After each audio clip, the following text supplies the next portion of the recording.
Wilson, who is the one guy who has hit Pedro Martinez well in his career. In fact, 7 out of 8 this season. Then Derek Jeter, Giambi, the DH, Williams, Posada, Nick Johnson, with Matsui, Karim Garcia, and Alfonso Soriano, typically the leadoff hitter, batting in the number 9 spot. And on the mound is Pedro Martinez, a 3-time Cy Young Award winner. And he's 50 and 15 in this ballpark. Joe Torre says you don't go out to beat Martinez, you go out to match him and hope something happens favorably in the latter innings. The best way to approach him is to try to swing early in the count. The numbers overwhelmingly in favor of guys who do that. And speaking of numbers, Enrique Wilson does that.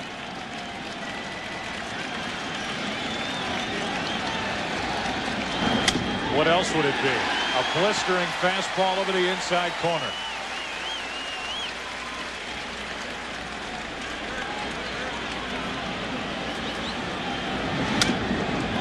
Pedro Martinez gets to face his nemesis here at the start. Enrique Wilson, you get the feeling as long as Pedro's with the Red Sox, Wilson will have a job with the Yankees. A 1-1. Into center field. Fighting that sun is Damon. Back in the lineup. Wilson is gone.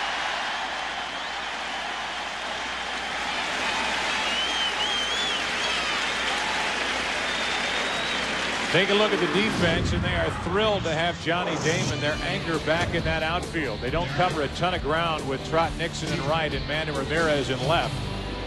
You see the numbers, the Red Sox record with Damon and without. He committed only 1 error all year. Typical infield defense.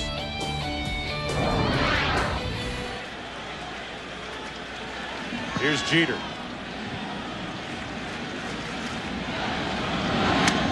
Strike 1.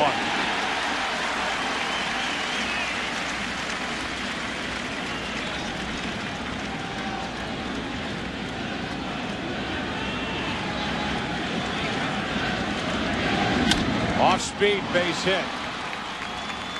Jeter, who's bothered by a sprain in a joint in his left thumb, was out for 36 games with a dislocated left shoulder, able to reach Martinez for this line drive hit. You can see Bill Miller playing Jeter in, but this is a real hanger right here. It's outside, but a ball up in the strike zone. Just watching Martinez in his postseason starts, that's one of his problems. About the only problem he's had is that curveball. When he drops that elbow, the curve stays up. Giambi takes strike 1. So far 2 out of 6 in this LCS with Bernie Williams on deck.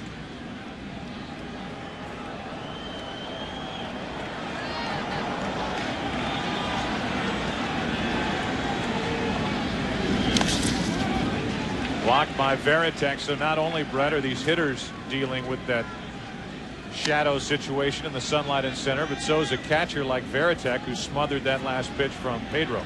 Well, I think it's a lot easier to catch it than to hit it. I think if you ask Jason that, he'll agree with you. You know, this is a tough time. It's when the pitcher and the catcher or the hitter are both in the shadow. That's the toughest time. Right side into the shift. Walker gets the lead man, and that's it. Runner at first, Giambi, 2 out. It's just that bright background. That's what gives you the tough time. It's like going into a tunnel. That initial shock reaction, you just can't see. You can't pick up the spin. And the best chance, I think, when the shadows are like this, is to hit a fastball, because it's tough to see the off-speed pitch. You can see Nomar Garciaparra, because of the shift, he actually had to go to his right to touch second base and not to his left like he normally does. Timmy, we play the same shift on Jason. We play it on Palmeiro. I don't like it in a double play. It's too hard. You got too many guys doing different jobs that they're not used to doing, and it is a real tough play, especially to turn a double play. Bernie Williams now takes a strike. Bernie so far 8 out of 21 in the postseason. 4 RBIs, has yet to go deep.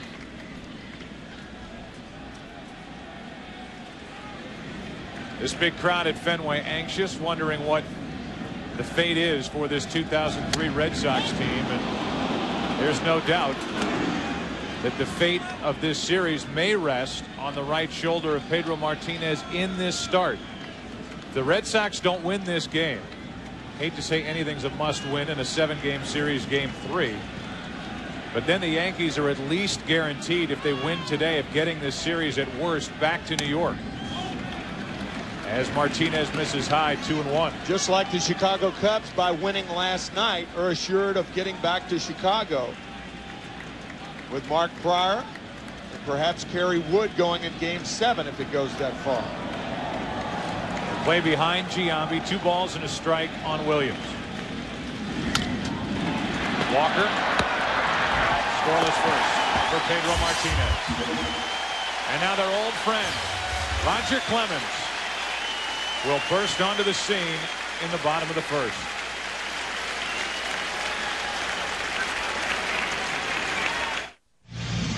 No pitcher has ever won more games here at Fenway Park than Roger Clemens. 101 in his career. And he toes the slab today for the New York Yankees. Here is the lineup for the Red Sox, brought to you by State Farm. Damon back at the top with Walker, Garciaparra, Manny Ramirez. David Ortiz hits 5th. Kevin Millard, Trot Nixon, who has handled Clemens in his career. Bill Miller, the batting champ, is hitting 8th. And Jason Varitek, a big threat with 25 home runs during the regular season, is hitting 9th. Joe Torre telling us in our managers meeting today that Roger Clemens is throwing perhaps as relaxed as he has at any time being with the Yankees, and Joe thinks perhaps it is because he's gotten past the 300 win. He did that against the Cardinals in early June. It appears that somebody holding a parabolic microphone is going to have to move out of the center field section. It's hard enough, say these hitters, to figure out where these pitches are coming from Clemens without having to deal with somebody sitting out in center field. And I would say there's a 98% chance it's one of our guys. So move your parabola. Where'd you come up with that percentage? It's safe. Don't worry. Whatever, Joe. You haven't been around long enough. Here's the first pitch. On the outside corner for a strike. Johnny Damon. They certainly missed a huge element to this offense when Damon was unavailable in games 1 and 2 in New York. 2 fastballs, 1 in for a strike and 1 missing. Damon, Walker, and Garciaparra against Roger Clemens, who was saluted with a standing ovation during his last regular season start here. He left a winner for the Yankees the final day of August, and the fans called him back out. He tipped his cap to him. A classy move by these fans, but it's a different story here today. 2-1. Off Enrique Wilson. He's in the lineup for his bat. He has trouble with his first chance on defense. Being a fast runner draws that third baseman in if you're a left-handed hitter. And because of that, he doesn't get a good hop. It's an in-between hop and an error on Enrique Wilson.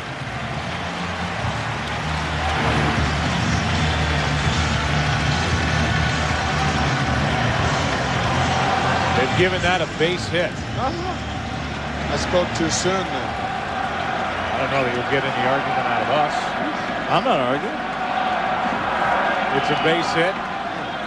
And Walker steps in, and this crowd already chanting Clemens' first name.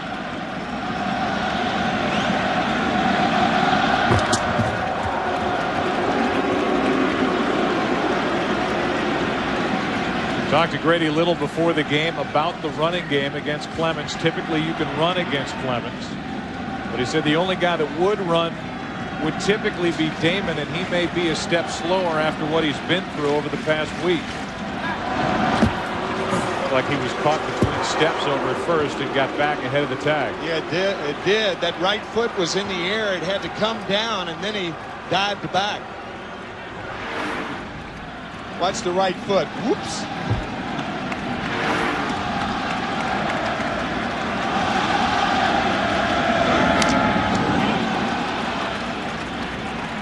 That's strike 1 on Walker. Todd Walker is a .393 lifetime hitter against Roger Clemens. There are 2 in this Boston lineup that have handled Clemens and handled him well. The other one is Trot Nixon, 371 average with 3 home runs against Clemens.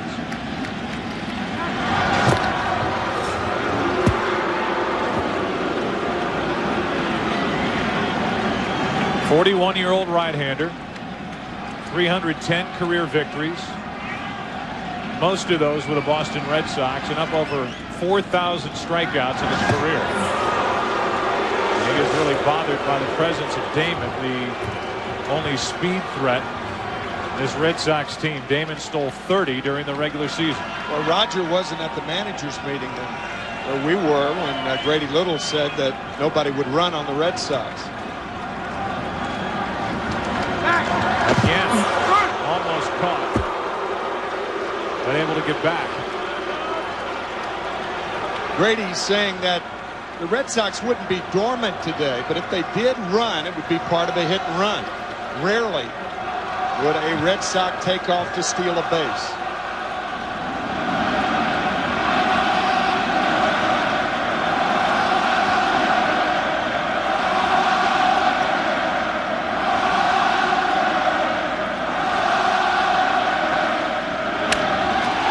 Left field, well hit, Matsui back, off the monster. Damon ends up at third. It's a double for Walker here in the first.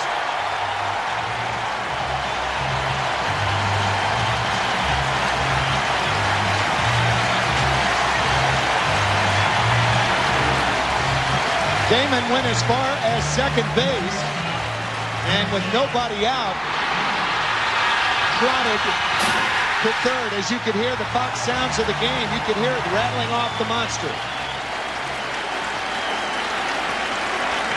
If you ask Grady Little why this Boston Red Sox team is so dangerous offensively in this park, it's because of shots like that going to left. Here's Garciaparra.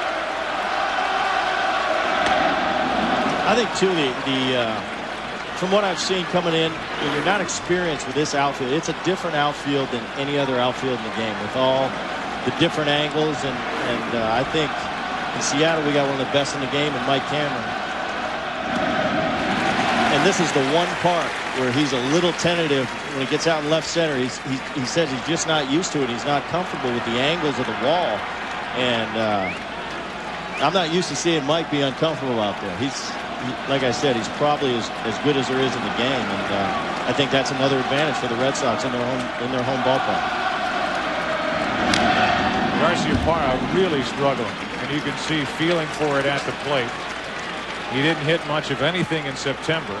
He has not driven in a run this postseason. A 170 batting average in September, atypical of Garciaparra. Clemens needs a strikeout.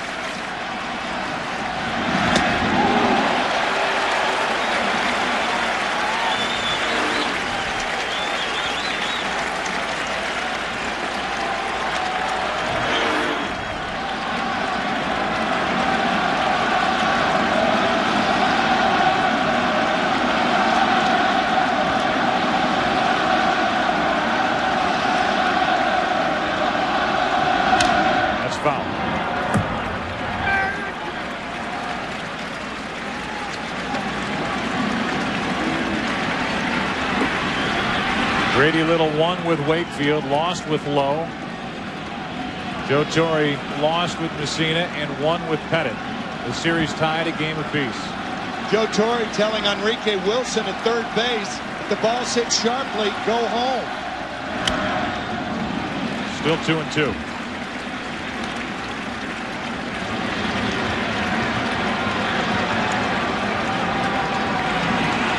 That would be an indication to the respect they have for the pitching of Pedro Martinez.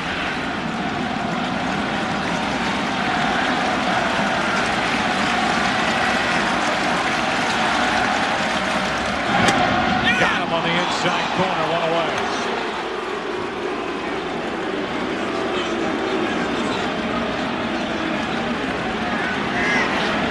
Garciaparra rarely argues with the umpire. He thought this ball was inside. That ball's a strike. That not only had the corner, that had a better piece of the plate. It looked from my vantage point. I'm telling you, it's tough to see. Yeah. It is tough to see. And sometimes, you know, I know as a hitter, sometimes I don't see. I argue and I disagree, and I look at it on the replay, and it's a lot closer than I thought. And it's not easy for the umpire either. Alfonso Marquez in the Mexican Baseball Hall of Fame, the umpire behind the plate this afternoon. Here's Manny Ramirez.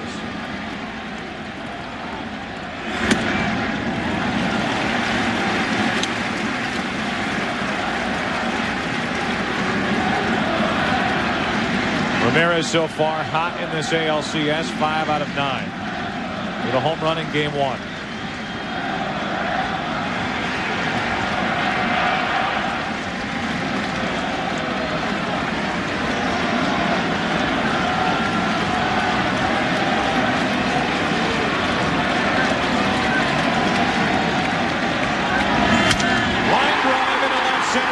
The Red Sox lead 2-0.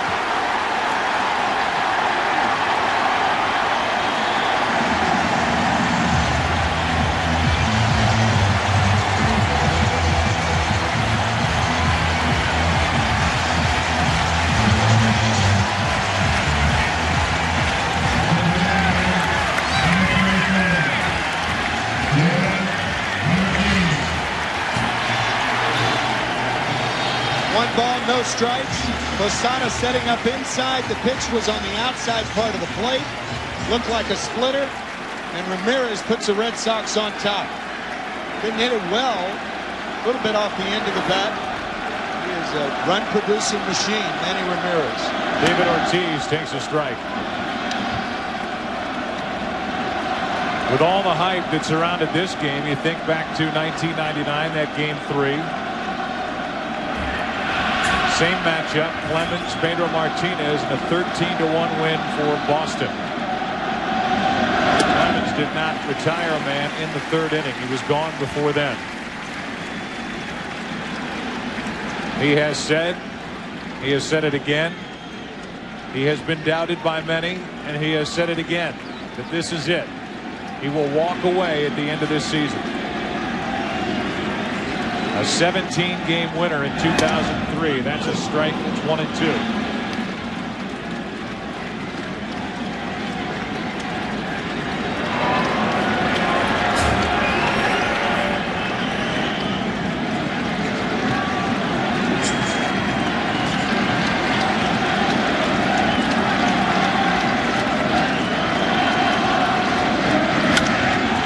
Opposite way, slicing foul.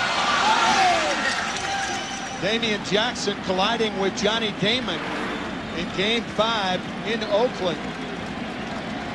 Johnny Damon scoring. And there is Damian Jackson right there. Of course, it is a hug fest among the Red Sox players. Huggability. Such a big difference from years gone by with this Boston team. 1-2 pitch. Ortiz is jammed and he pops it up. Backing out of play, still 1-2. Ortiz is a low ball hitter, and most low ball hitters can be jammed. The reason for that, low ball hitters do not have as fast a bats as high ball hitters. That's why you can get in tight, and that's where American League pitchers try to pitch Ortiz.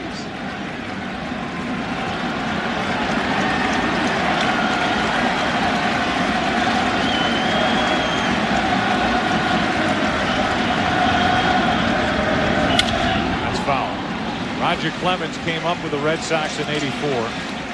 Had an unbelievable year in 1986. Was 24-4. Won the Cy Young Award. Was the MVP. Had his first 20 strikeout game. Won the All-Star game. Won the 7th game of the ALCS against California. And was on the mound in Game 6 of the World Series. Left in the 7th with a 3-2 lead. That's the last time the Red Sox won the pennant, as Ortiz checks his swing and the count's 2-2. John McNamara pinch hit Mike Greenwell for Roger Clemens. And Clemens contends to this day that he did not want to leave the game, that he could have stayed in the game and wanted to pitch. The Hall of Fame career numbers for Clemens is 2-2. Full count.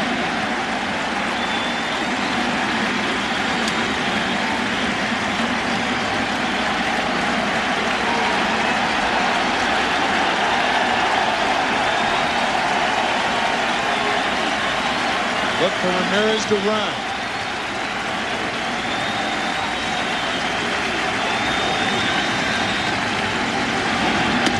Strike 3, throw down, inning over. But not before the Red Sox come up with 2, driven in by Manny Ramirez. They support Pedro Martinez.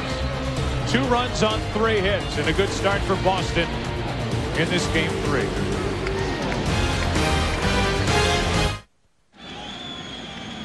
Jorge Posada first up for New York as they trail 2-0 here in the second. Posada, then Johnson, then Matsui. That was a wonderful play by Posada, because on a 3-2 count, the catcher has to stay back to make sure he catches it properly to get the strike. Also on the other end, Derek Jeter on the short hop to get Ramirez. Posada hits one in the air to left center field, well hit. Back at the wall. This is off the Green Monster. Can't tell me he's having any trouble seeing the ball as Damon caught it off the wall. It's a double anyway, but if you're looking for any lingering effects from the concussion, rest assured Damon's okay. Caught it on the fly off the wall. Johnny did not wait for it to bounce once. You don't see that too often. Coming off the wall and in the air making the play. Really highlight. Using his cesta. But it's a leadoff double. A good start to the second for the Yankees, and Nick Johnson digs in.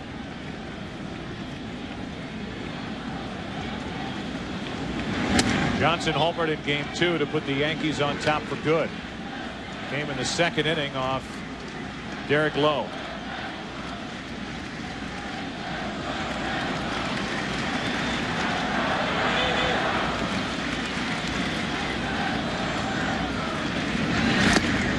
One ball, one strike. In August, Johnny Damon made this catch. So you know you're talking about somebody who knows how to play those angles that Brett Boone talked about, and certainly isn't afraid to go up on that wall. And he is in charge of a lot of territory in center, left center, and right center. A 1-1. A little high, 2 balls and a strike. See, that's another danger sign. That high curveball. He's thrown 3 curveballs so far. All have been high. One on which Jeter had the single to left field. That's a dangerous pitch so far.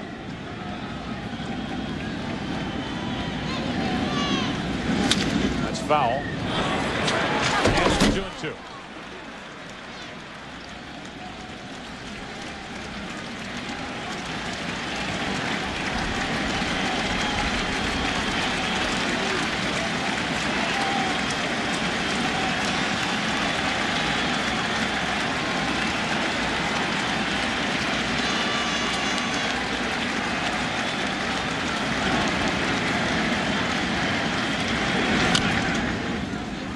Pedro Martinez is 4-0 in his lifetime in postseason. A 2.13 ERA, and opponents are hitting only 178 against him in October. Posed by Roger Clemens, who is 7-6 in his career in the postseason, and I give you those stats for a reason. Question coming up, but right now a 2-2 pitch to Nick Johnson.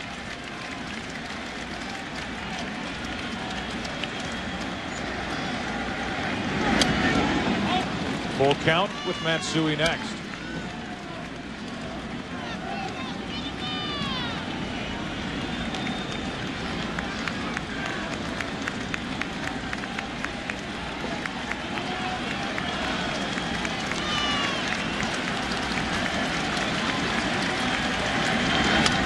A squirter, and Pedro Martinez looks back at Posada and gets the out. Our Sprint virtual manager question in their. I got to go with Pedro. Runner at second, one out. Matsui pops it up. I got it. That's Walker. That's 2 out. Have you seen my averages against both? I don't think there's a safe choice. They were both sent to the booth, and they both needed help getting up here. They were kind of sick. Well, yeah, 220 off Pedro, 240 off Rogers. I got to go with Pedro. You, sir? I hit against neither of them, and I would go with Pedro also. Timmy, yeah, you haven't hit against him. No. The only reason why Brett said Pedro is because he's going to have to face him again. Roger, he is assured. You're thinking with me. Yeah, I'm not assured. It's weak. Excellent point. It is. Safety first. With a runner at second, 2 out, the batter is Kareem Garcia. Got to start in game 2. He's 0 for 4 in the postseason. Takes the ball. Crowd one to the inside corner. The crowd's not going to get it from Alfonso Marquez.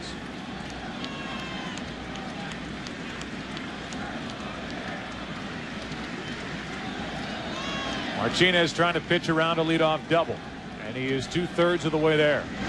There's a fly ball into right for a hit.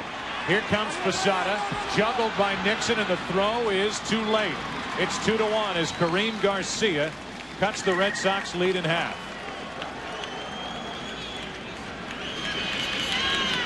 It's not only a big hit because he drove in Posada, but he picks up Nick Johnson and Hideki Matsui, who stranded Posada on second base.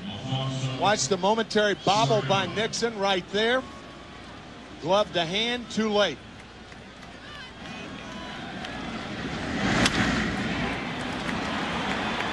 Usually with 2 outs, you get a better jump from second base. You don't have to worry about the line drive at anybody. So Posada scores. It's 2-1, and here is Soriano. Way out in front, strike 1. First time Alfonso Soriano has hit 9th since April 15th of 2002. 38 home runs. It's a tough league. 0-1 pitch. Shattered bat and a fly ball into left center field for Manny Ramirez. The Yankees get 1. A leadoff double not wasted. Posada got it. Garcia brought him home. We go to the bottom of the second. The Red Sox will have Millar to start it. They lead the Yankees 2-1. Millar first up. Nixon and Miller will follow. And the first pitch is 91 miles an hour down and away for ball 1. Millar so far is 2 out of 9 in this ALCS.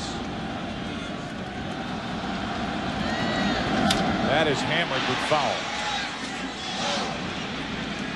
That was one of those swings where you're looking for the fastball in, you're trying to yank it, you yank it foul. Posada again setting up outside.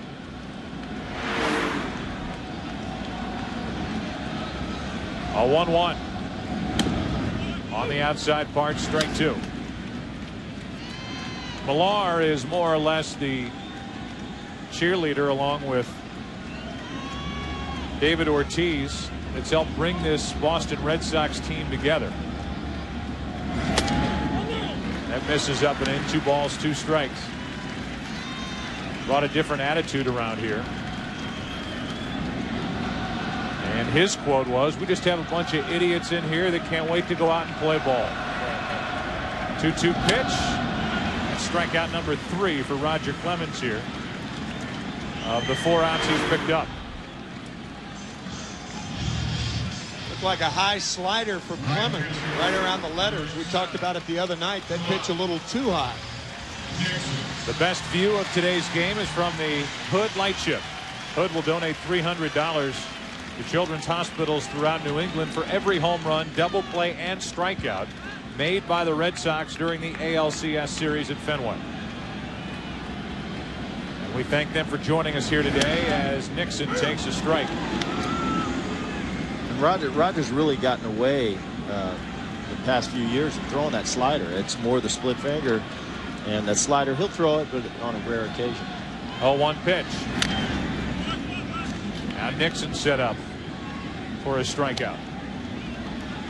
Two different times Roger Clemens in his career has struck out 20 hitters.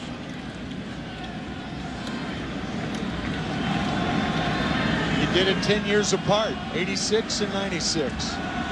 Seattle and Detroit. That was Seattle before you were there. 0-2. Low ball 86 one. with Seattle? Yeah. Yeah. I was in high school, Timmy.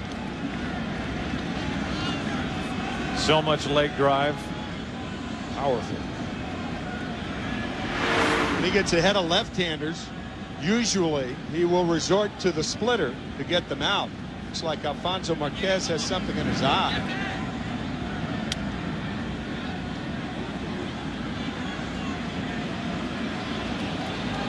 So they'll wash that out.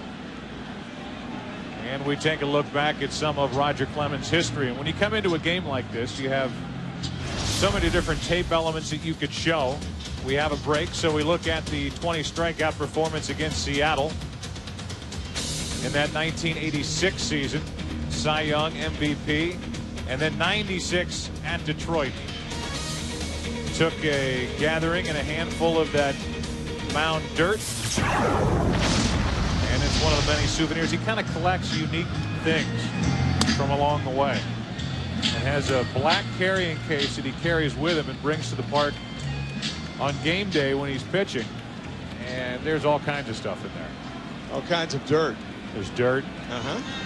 There's a Batman outfit. All different stuff. You look at me like I'm crazy, Brett. I'm telling you. He's got. I just want to know what's in there. Stuff. So would everybody else. Maybe someday he'll open it for the world. 2 balls, 2 strikes.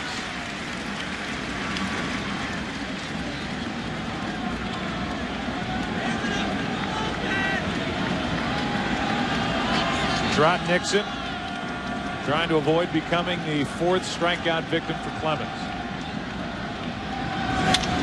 He does, but he becomes the 2nd out here in the 2nd. And with 2 out, nobody on, Bill Miller will step to the plate.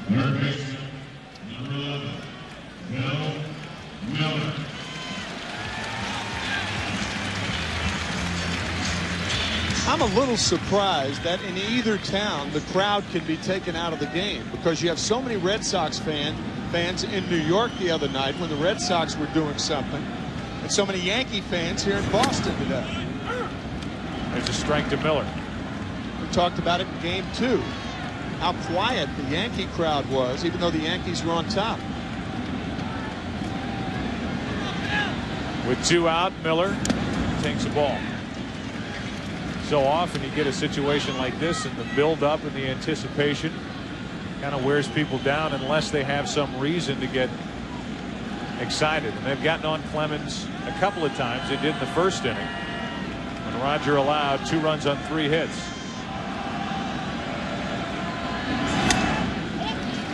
Two balls and a strike. Still not married, but here together. Red Sox fan, Yankees fan. This makes you feel good about everything, doesn't it? You just can't use that that caption, "Evil Empire against the Red Sox Nation." That's high, 3-1. Obviously, they brought their monitor with them. Got good seats right there by the Red Sox dugout. They can afford it.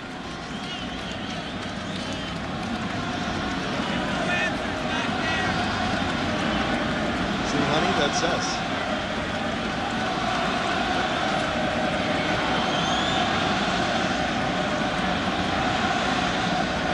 On 3-1, that is ripped but right at Johnson. It was comforting to know that Ben and J-Lo weren't watching G League as they sat in the front row here at Fenway. They're watching the game, and so are you. Glad to be here. It's 2-1 Sox after 2.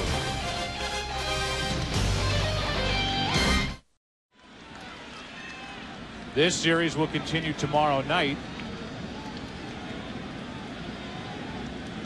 Cubs and the Marlins tomorrow afternoon, and that is hit deep and gone. This game is tied out onto Lansdowne Street, over the monster, over the new seats, and Derek Jeter has tied this game at 2. We talked about that curveball and how Martinez was getting under it. He was hurt in the first game he pitched in the playoffs and in the second game. And when he wasn't hurt, he was lucky to get away with that pitch. There are some times where catchers have to can a certain pitch because of the prior recent history. And if I were Jason Varitek, I wouldn't throw that pitch again with Martinez. Just work with a fastball. There it is again. It's flat, as Derek Jeter just proves, tying up the game. 1-1 strike on Giambi.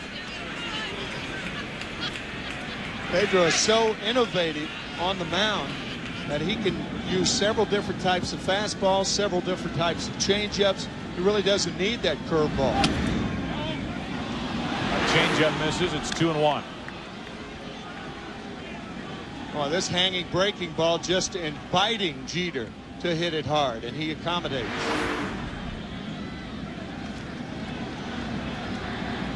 With one out, Giambi too quick. 2-2. Joe Torre talking about the difference with a guy like Pedro. He gets late movement, that late pop, the length of his fingers on that pitching hand. Tim, something you and I talked about a few years ago. Joe says that it's almost like the ball stays in his hand that much longer, like that pitch. That was a tight breaking ball. Pedro Martinez only 5'8½", but his hands they're so long. You'd think he was 6'6". Very long fingers. And he goes to the breaking ball to tie up Giambi. That is still a dangerous pitch for Martinez, however. Here's Bernie Williams.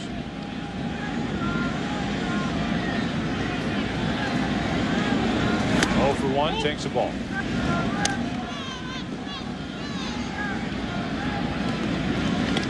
Yankees have had hits in every inning. Got a run last inning after a leadoff double and a 2-out RBI hit by Garcia. And Jeter is tied it. 1-1.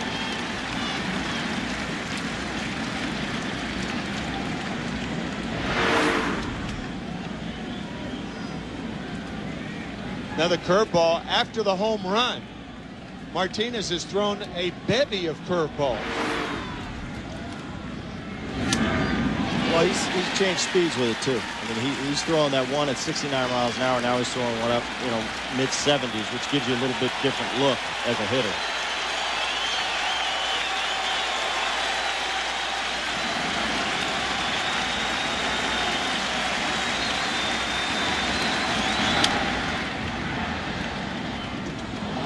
Still 1-2.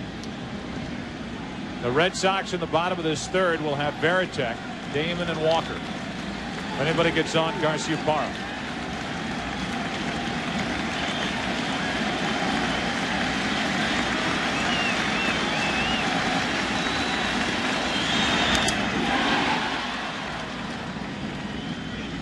.75-mile-an-hour delivery and another foul tip by Bernie Williams. Well, if we talked a lot about the shadows and the sunlight and all that, it appears that that situation and that problem for these hitters is over.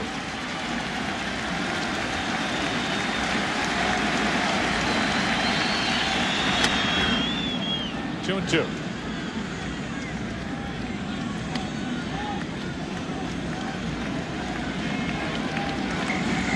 Pedro Martinez, the starter and winner on Monday night in that Game 5 out in Oakland. Getting the ball here in Game 3. And striking out the side here in the third, but not before damage is done. Derek Jeter. He knows what to do in October baseball. Hits a hanger on the Lansdowne Street, and it's 2-2 in Boston.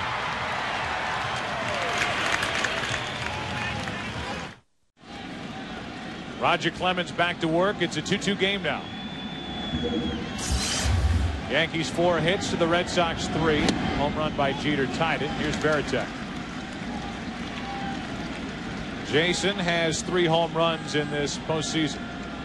6 out of 18. 2 out of 4 in game 2. 1 ball, 1 strike. Damon will follow, and then Todd Walker.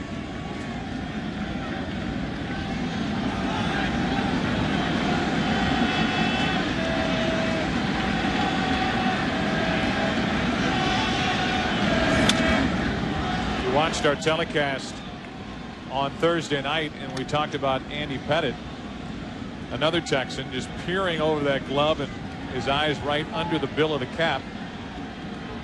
He's picked that up from Roger Clemens, as well as his conditioning program. Clemens has really rubbed off on Pettitte the right way. As Varitek steps out for a moment. I don't know this for a fact, but I would imagine Roger Clemens would be advising Andy Pettitte on his contract negotiations, just from a friendly standpoint. Andy, on the last year of his contract, where does he sign? Price is going up this postseason. I was saying, you know, we were both saying the other day that neither of us could understand how the Yankees could not sign Andy Pettitte with Clemens retiring. Great numbers and 2 big game 2 victories so far in the postseason for the Yankees. 3-2 pitch is flying into left center field. Bernie Williams. 1 out. Chris Myers is joining us here at Fenway Park. Chris. Joe, you and Tim were talking about Johnny Damon before, how Grady Little said he probably wouldn't run much given the comeback from his concussion. He was signing autographs just before the game, and he told me that he wouldn't hesitate. He said all the doctors said was take a couple of Tylenol before the game, a couple of Tylenol during the game, and monitor the situation. He said he's more worried about Roger Clemens giving him a headache than anything left over from the concussion. Joe? Chris, thanks. A grade 2 concussion that was suffered on Monday night. He was able to take batting practice on Thursday, and here he is back in the lineup. He has singled and scored already today. 1 ball, 1 strike.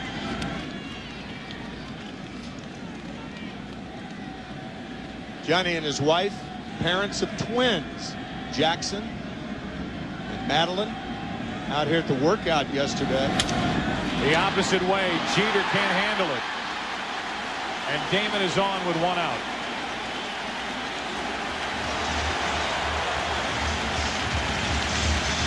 Damon has hit 2 balls to the left side of the infield. 1 to Enrique Wilson. He was given a hit on that. This ball, Derek Jeter tries to backhand, hits him in the heel of the glove, and bounces away. And I would imagine it's an error. Well, guess what? Not another hit. He's 2 for 2. Come on. Need a break. This is the big leagues. We're in the playoffs. What is this, Legion ball? Your parents keeping score? I mean, what's going on? What Timmy's saying is, when he played, there were always errors. That's why they didn't hit as high. I guarantee you, if you drop those 2 balls off Johnny Damon, you'd expect to get an error with that Gold Glove of yours. Walker. Yeah, every time I expect it to be an error. Hit, no. And I feel bad for my pitcher if they give it a hit. It's an earned run if he scores. I think both of these teams right now are doing a real good job. When you got guys like Clemens and Pedro on the mound, one of your first defenses is let's get this guy to throw a lot of pitches. And they're working the counts, getting deep into counts. And when that pitch count gets up, get into the bullpens. And I think both of them are doing that very well. It's really what Joe Torre talked about. And along the lines of what you said, Tim, at the beginning, you don't beat Pedro Martinez. You try to stay with him, get his pitch count up, and then try to go after their bullpen. 0-1 pitch. These 2 teams, in fact, are 3 and 4 in pitches seen per at bat in the big leagues this season. The Red Sox were 3, the Yankees were 4. So they are used to. It's not like a change of approach because of these 2 starters. They're used to looking over a lot of pitches. Crowd's trying to get on Clemens.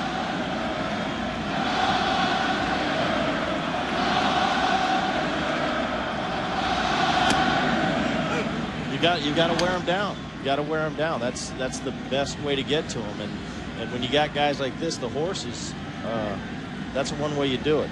That's how you're successful. Coming up next, Game 4 of that National League Championship Series, where the Cubs up 2-1. What a game last night. And it's Clement and Dontrelle Willis tonight. Walker doubled off the Green Monster, at least off the scoreboard portion of it. His first time up and scored a run. Manny Ramirez driving home 2 with a base hit in the first. Into center field for Bernie Williams.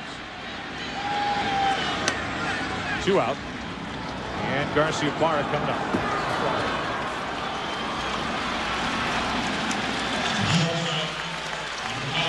You would think that the Red Sox would be hard-pressed to advance past the Yankees if Nomar Garciaparra isn't going to hit. Get on in front of Manny Ramirez, drive in runs. So far, he's 2 out of 10, and again, does not have an RBI this postseason.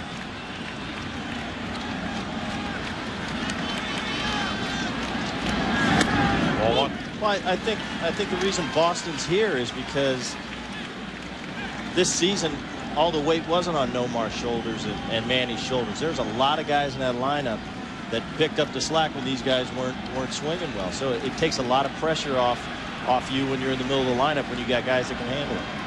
However, this was a Red Sox team that, with those guys not hitting in the division series, hit only .211. They're here because of their offensive production. The top average in the American League, and this lineup really hasn't clicked except for Game 1 of this ALCS. 2-0 pitch, 1 on, 2 out. That's ripped but foul.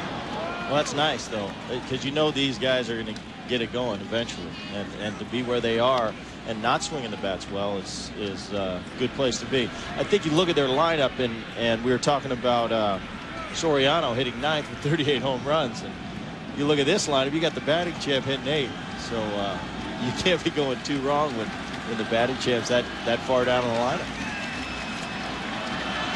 Garciaparra struck out looking his first time up, looking for a pitch to rip against Clemens.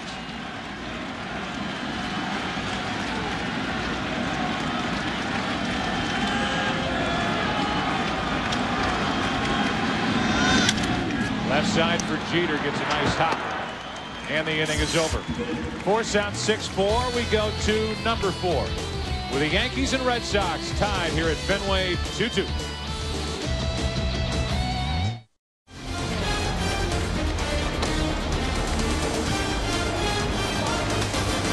The scoreboard on the Green Monster.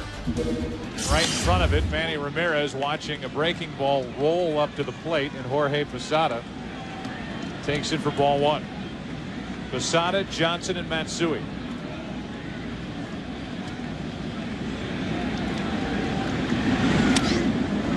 Something other than the fastball, and we've seen a lot of that from Pedro Martinez early. Like a breaking ball. Brett, you made a comment between innings saying that Martinez has stayed away from his fastball tonight. He's pitching like something's bothering him. Something.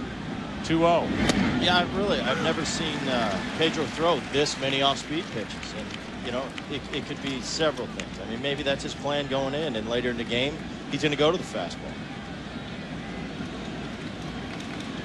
Here's a 2-1 to Posada, who's doubled and scored. That's 4 pitches. Not 1 fastball here at the start of the 4th inning. It's 2-2. And also, though, he's played, you know, he's pitched against the Yankees. I haven't seen him pitch against the Yankees. Maybe he's been successful doing that. Not this many breaking balls.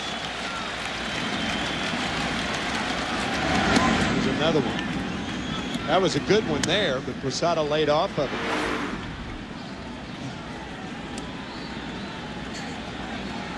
So now it's 3-2. Nick Johnson will follow, and then that's all right. Matsui is due up 3rd in the inning. That's 6 pitches in the at-bat and not one fastball to Jorge Posada. 5 breaking balls and a straight changeup. That is not Pedro Martinez.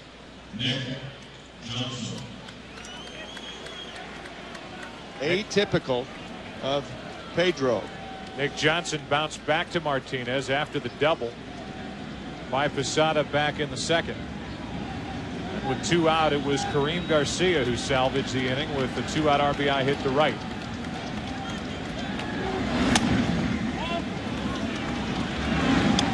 One ball, no strikes. 82 miles per hour on that pitch for Martinez.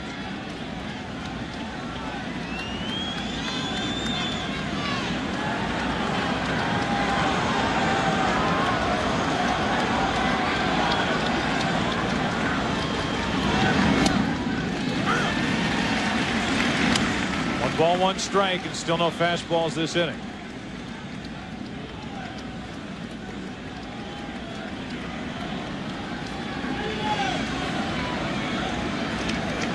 The walk to Posada was the first walk of the afternoon for either pitcher.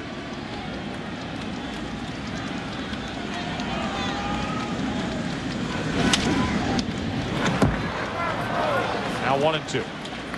Joe, you and I had a conversation last summer, and I asked you if Pedro Martinez were to retire, this was at the middle of last summer, would he be in the Hall of Fame?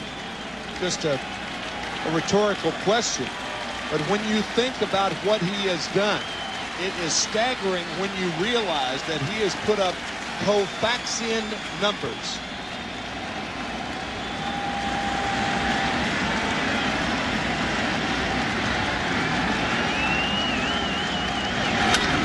Opposite field, pretty well hit. Ramirez is over his head. Posada will dig for third. The throw into second. It's a long single for Nick Johnson. First and third, nobody out. Good hitting by Johnson. That was a fastball. The first fastball to the 2 hitters. Number 55. Laced to left field. Johnson does that very well and short hops the monster. Played well by Manny Ramirez.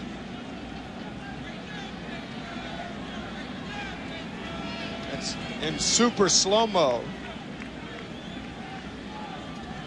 An idea of how tough that is on the elbow when he releases that ball. You see that with a lot of pitchers. Don't realize the violence that they come through that pitching zone with.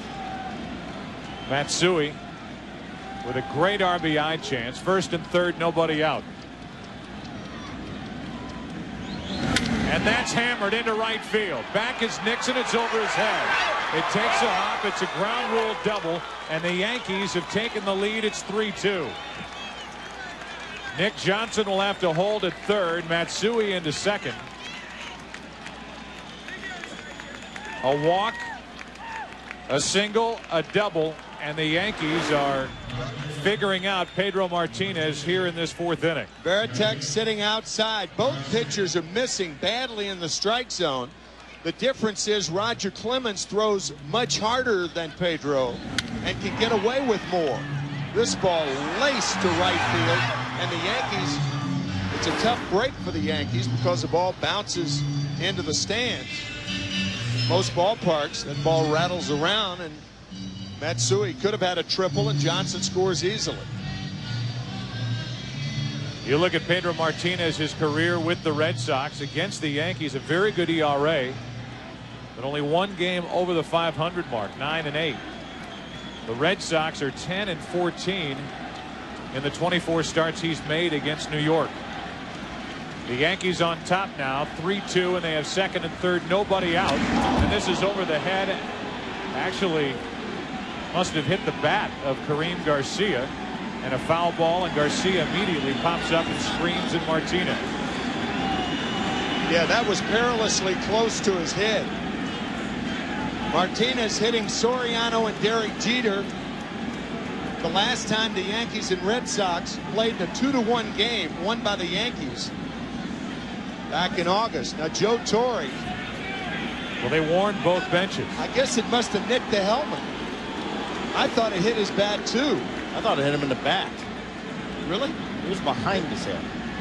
Well, either way, with Garcia standing there, the only thing you could think is that it hit his bat. Now Garcia gets rid of the bat and goes down to first. So it did hit Garcia right off the back. You're right, Brett. It was right off the shoulder. And that loads the bases with nobody out. And Dave Wallace is going to go out and talk to Pedro Martinez. And Martinez just isn't right. No. Talked about it earlier, looping the curveball up there, getting under the curve. As far as that particular pitch is concerned, again, you have to consider with a designated hitter, pitchers don't have to pitch. Prior to designated hitter rules, or don't have to hit, pitchers had to hit, and the game and the players policed themselves. If pitchers had to hit, as you see Don Zimmer yelling at Martinez.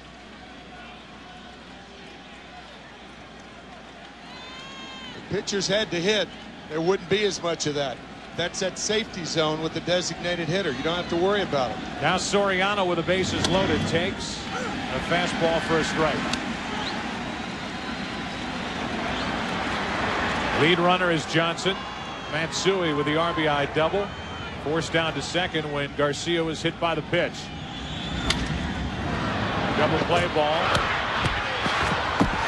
They got them both. The run scores. It's 4-2.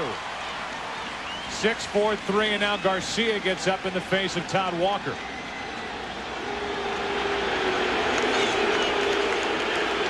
Joe West had to come down and separate the two. And Garcia is furious. Yeah, because of the designated hitter, you go after the wrong guy. I mean, Todd Walker had nothing to do with you being hit. And Martinez now pointing. That's the wrong thing to do. That's inciting right there. And now the umpires are going to have to take over. And it's Clemens now who's in the middle of it for New York. Clemens has to be pushed back toward the dugout. That's him, 22. Tim McClellan, who is the crew chief, wanted to make sure that this didn't get ugly, and he came charging over toward Clemens to make sure that he stayed near the dugout, because that could have become a mess. The Red Sox dugout is empty. The Yankees was about half empty, and Joe Torre is pleading his case, saying, look, my guy got hit in the back. You came out, you warned both sides, and now Clemens is going to go back out there and pitch, and theoretically could have the inside part off the plate taken away from him, because anything that's deemed being thrown at a hitter, he could be ejected, and that's what Joe Torre's upset about. You've stripped Clemens of the ability to pitch hitters inside. And that is simply not right, because if Pedro Martinez could do it, Clemens could do it, or should be able to.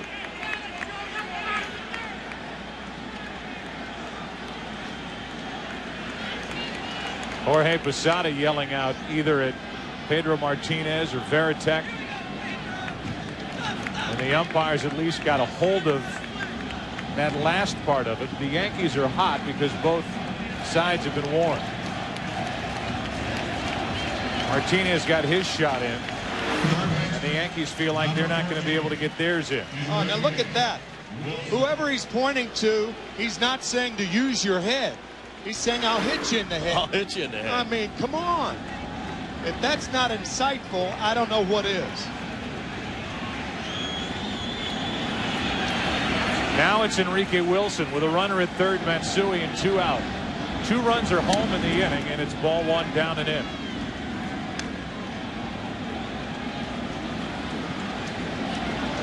Only when Martinez got upset in this inning has he gone to the fastball.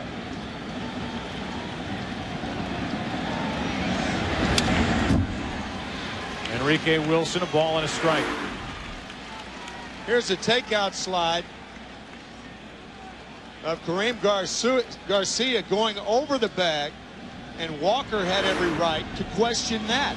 But Garcia taking it out on Walker. And again, that's what the DH does. You can't take it out on the pitcher, so do it with somebody else. Wilson pops it up.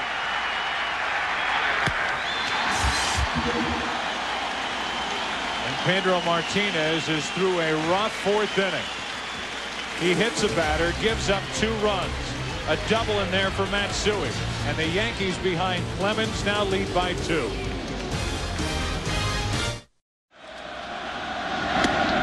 As if this game needed any more emotion. The entire level of intensity has been raised another notch as Clemens goes back to work. And I would imagine Roger Clemens, it surprised Joe Torre that Clemens has been able to keep himself under control here at the start of these games down the stretch, winding up his career. I would imagine he's going to have to work extra hard with as hot as he is right now to not try and overthrow everything and throw his game plan out the window, trying to blow the ball by every hitter that steps into the box. You can almost see him taking those deep breaths during his warm-up pitches, trying to get himself under control. Now Ramirez. That ball's not even close.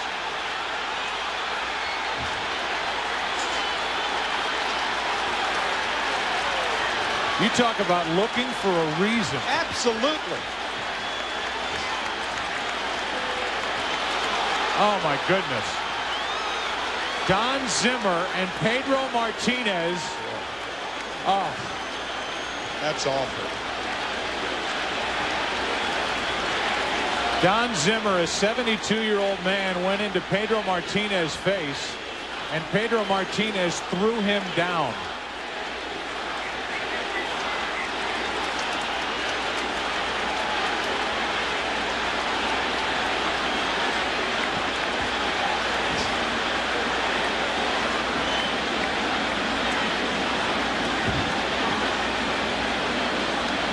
And now, with word of what's happened with Zimmer, the players almost separate from each other and all walk over and check on his well-being. And it was Pedro Martinez who threw him down. And it was Pedro Martinez that Zimmer tried to find when Ramirez started to stomp after Roger Clemens. Zimmer, a former manager of the Red Sox, has been through a knee replacement. And it is great to see him up and at least able to walk back toward the Yankee dugout. Actually, both knees have been replaced. Oh. And it's Clemens with his arm around him. The point is, the pitch to Manny Ramirez wasn't even close the way I saw it. Pitch to Garcia was behind him. We're trying to be as fair as we can up here, but it's very difficult to be. Has hit 141 batters during the regular season, 6 in the postseason. Pedro Martinez has hit 99, but in this case, to me, showing Piazza doesn't fit because Roger Clemens, I don't think, is guilty of anything in this inning. No, I don't either. And now Manny Ramirez is back in the box. Pitch is way outside, and Ramirez strikes out for the first out here in the fourth. Now, you rarely see Manny Ramirez swinging at a pitch like that.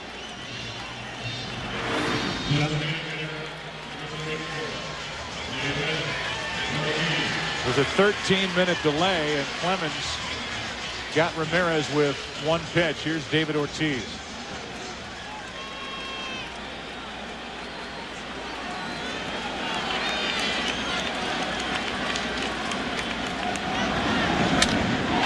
Ortiz hits it into right, didn't get it all.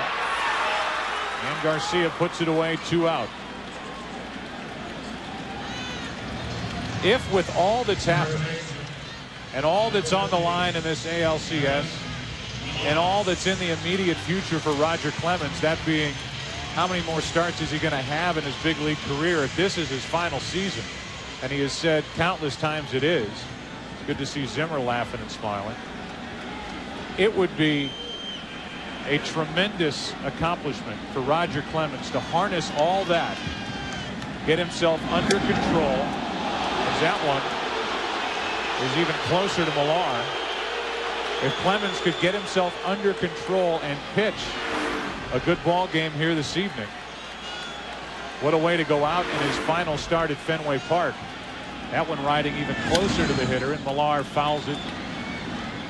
It'll end up out of play, and the count's 1-1. Well, you don't know how the game's going to end up, but you'd have to say over the next couple of innings, advantage Clemens. If you're a right-handed hitter with the Red Sox, and you believe Manny Ramirez when he went out there, and then the first pitch to Millar, even though it wasn't that close. A high hop to Enrique Wilson. You take swings like that. The Red Sox end up going in order. What a fourth inning here in Game 3. Clemens has a perfect fourth. Really was anything but perfect, but they did go 1, 2, 3. We go to the fifth. 4-2 New York. And Derek Jeter takes a strike over the onside corner. In case you're wondering who got ejected after that bench clearing incident in the bottom of the fourth, after the two benches at least half emptied in the top of the fourth. Don Zimmer and Pedro Martinez in a little scrap. Manny Ramirez reacting to Roger Clemens. He answers nobody. Nobody got ejected after all that. And the count's 0-2 on Jeter leading off.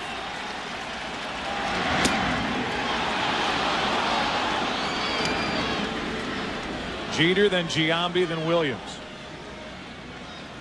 Boston got the first 2 runs of this game. The Yankees got a run in the second, 1 in the third, and 2 in the fourth as they bat here in the fifth.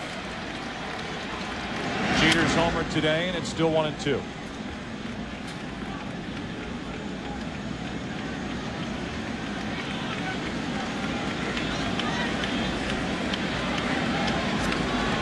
Thinking about this series, if this series goes 7 games or 6 games and Pedro Martinez has to pitch, I wonder if they might not play it at a neutral site. 1-2. Jeter pops it into right. Pretty well hit. Nixon near that wall. A leap, and he's got it. What a catch by Trot Nixon. 1 out.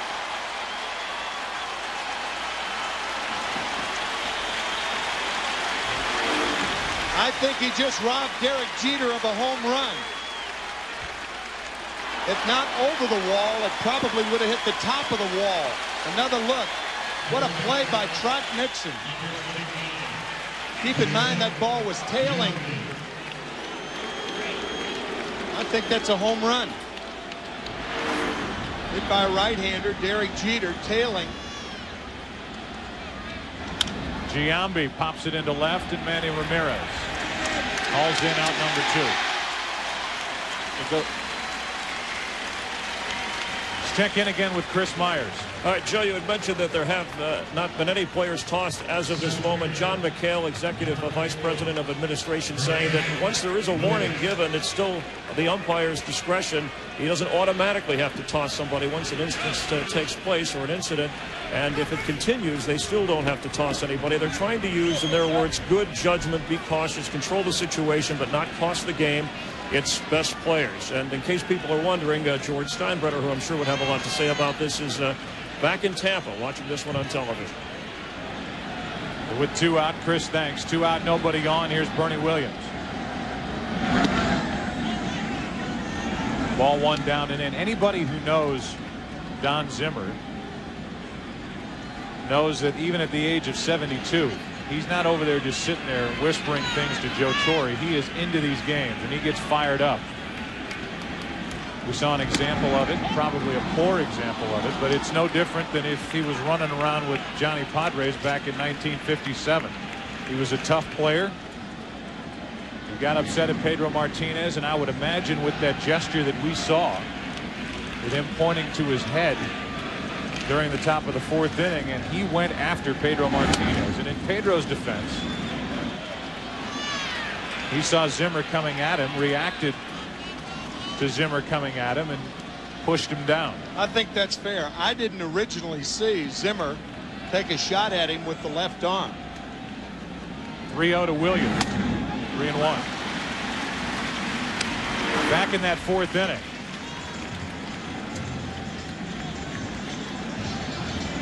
That was after Garcia was hit by the pitch. And it's Zimmer, the one yelling out at Pedro Martinez. 3-1 pitch. 2 hops to Walker. Pedro Martinez comes down and has a 1-2-3 fifth. Halfway through game 3. Series is tied at a game apiece. The Yankees lead this one 4-2.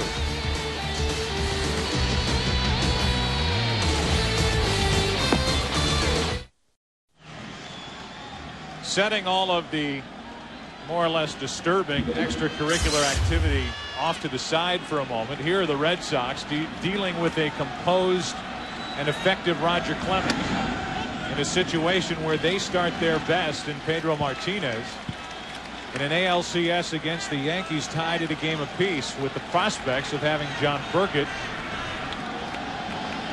pitch against David Wells in game 4 tomorrow. That misses low. It's 2-0. So forgetting all the Pedro stuff and Manny Ramirez and Roger Clemens and Don Zimmer, back to the business of baseball as the Red Sox are in a spot where they need to win this game. Bottom of the 5th inning.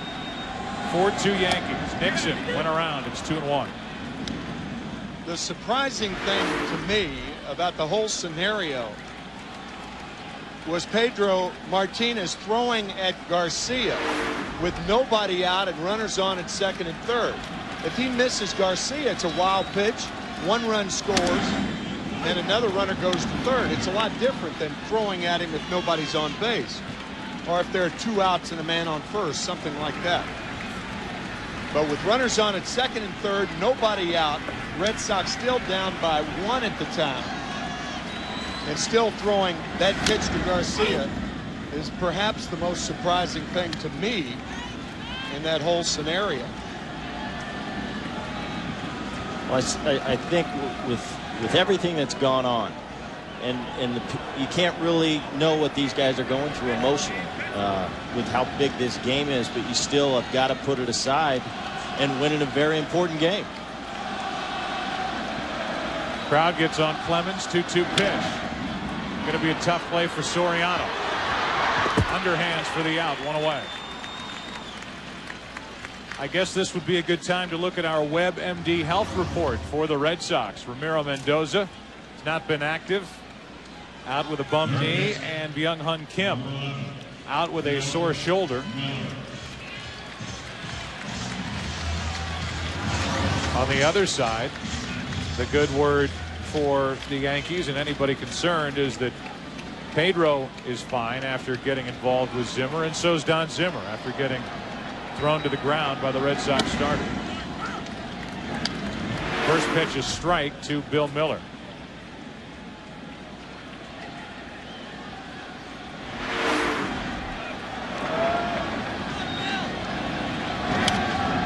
Off the hands of Miller. It's 0-2.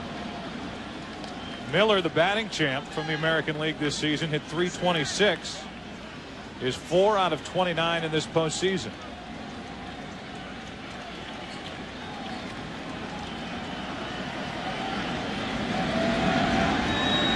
.0-2 from Clemens. Checked his swing. He didn't go. Ball 1. Clemens has struck out 4, walked none, and has allowed only 1 hit since the first.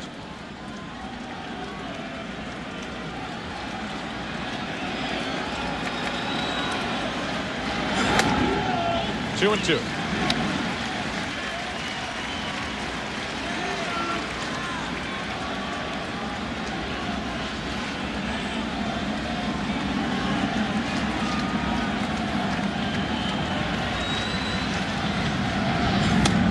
Blown right by Miller's bat. 2 out. Strikeout number 5 for Clemens. The best view of today's game is from Hood Lightship. Hood supports children's hospitals throughout New England through a partnership with the Boston Red Sox. Good view of that field, which has been busy here at Fenway Park tonight. Game 3. Game 4 tomorrow night. Here's Varitek with 2 out. Ball 1. Let's say we go to an extreme and say, who are we to say that Pedro Martinez threw the ball intentionally to try to hit Garcia? Could that have just been a ball that got away? I don't think so. He didn't show that type of wildness. He walked one, he walked Jorge Posada. But to throw a ball that close behind the hitter, you almost have to be doing it intentionally. 2-1 now on Varitek. Here's the pitch to Garcia again. Pedro Martinez has nowhere near that type of wildness in his arsenal, unless he intentionally is trying to hit somebody or throw it behind him. And as you could tell there, that was in a dangerous situation and position. 2 balls, 2 strikes on Varitek. I can't disagree with you, Timmy. I got to go with you. I know we disagree a lot. As disturbing as that, though, was what he then motioned to the Yankee dugout. Right. You use the word incite. When you point to the opposition's dugout and point to the temple of your head and say what he said toward the Yankees dugout, what do you expect to happen?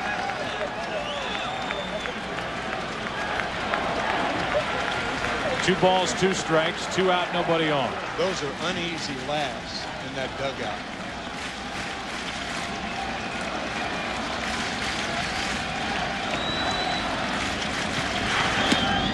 Roger Clemens is rolling. He has struck out 6. He is through 5. He hasn't allowed any runs since the first.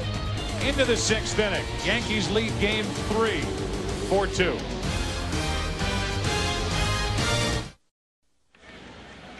We go into the 6th inning. It's 4-2 Yankees. And for New York, it'll be Posada, Nick Johnson, and Hideki Matsui. There is an uneasy feel in this ballpark right now. There absolutely is. Not just on the field, but with these fans packed into Fenway Park. It was tense at the start, and it's got a little different feel to it.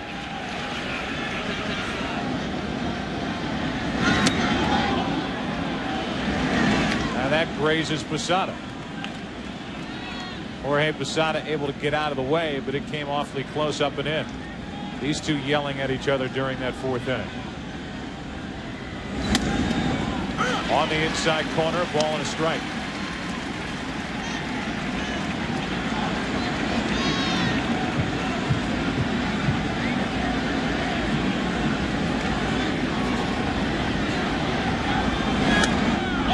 Two balls and a strike. After all is said and done, and certainly that's not the case, but as far as throwing inside to major league hitters, you have to throw inside. You have to intimidate. Where you draw the line is when a pitcher throws a ball behind the batter. That's where the hitters draw the line. That's where the pitchers draw the line. It's 2-2 on Posada. Full count.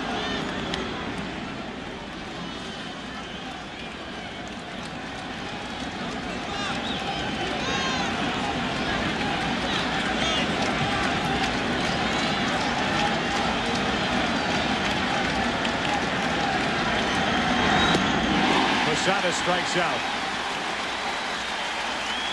And now they're still yelling at each other. And Posada is doing anything but taking a direct route back into the dugout. This was back in that 4th inning. And Posada had to be restrained by the umpires as he made movements out toward Pedro Martinez. And now after that strikeout, they're screaming at each other. Here's Nick Johnson. 4 strikeouts now for Martinez. And a strike on the inside corner.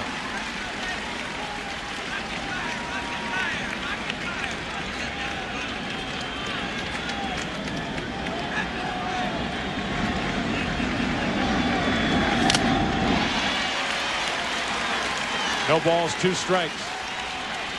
Tonight's Sprint Virtual Manager question: in their prime, which pitcher would you choose to start the big game, Roger Clemens or Pedro Martinez? Pedro, 59%. Tonight, Clemens has been better.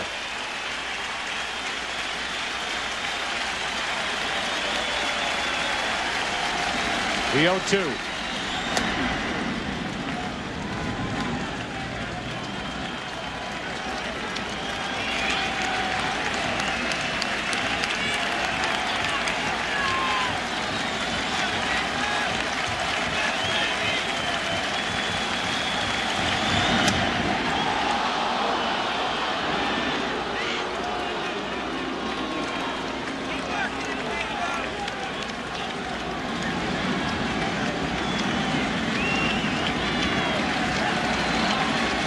With 1 out, nobody on, a 2-2 pitch to Nick Johnson. That's foul. You almost get the feeling here at Fenway Park that people are waiting for something else to happen. Yeah, there's something. Sometimes it's hard to read crowds and exactly what they're thinking about collectively. But it's something along those lines. 2-2 pitch. They're happy to see Pedro corral his stuff and strike out his 5th. 2 out here in the 6th.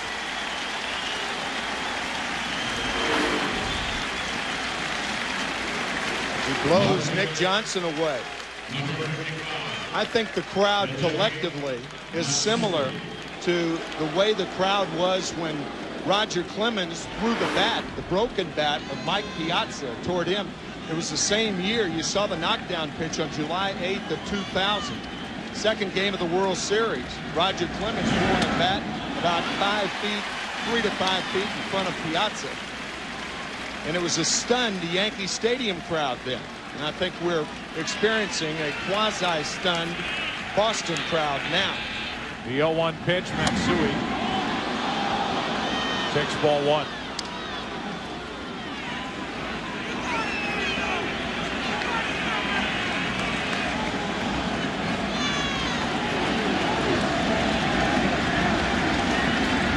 You wonder if Clemens, if he gets the opportunity later in this game, if something is to happen later on.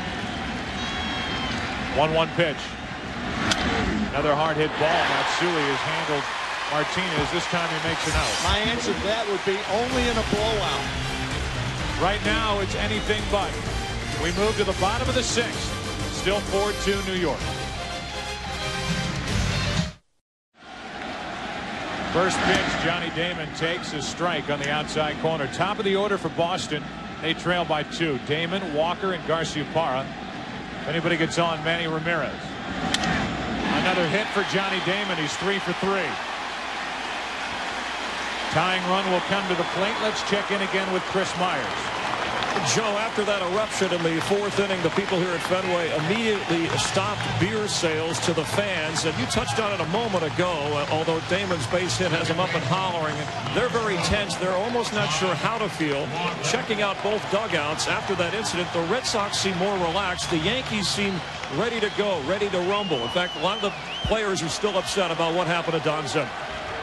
All right, Chris, thanks. Tying run at the plate. It's Todd Walker. Ball 1.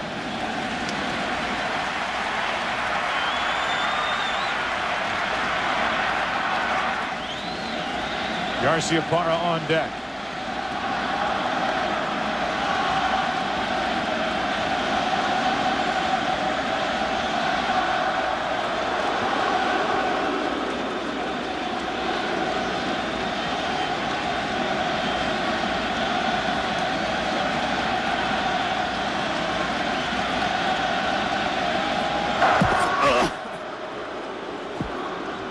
Damon groaning as he gets back into that base that has a microphone in it.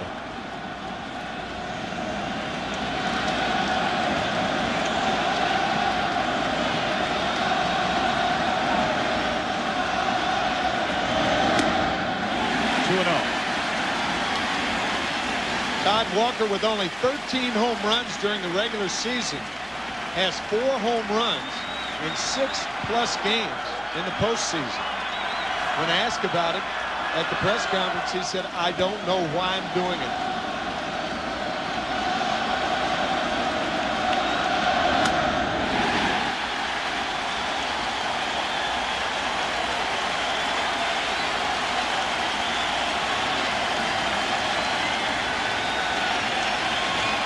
Here comes Mel Stottlemyre, the pitching coach for the Yankees, to talk to Clemens, who's run it to 3-0 after the hit by Damon.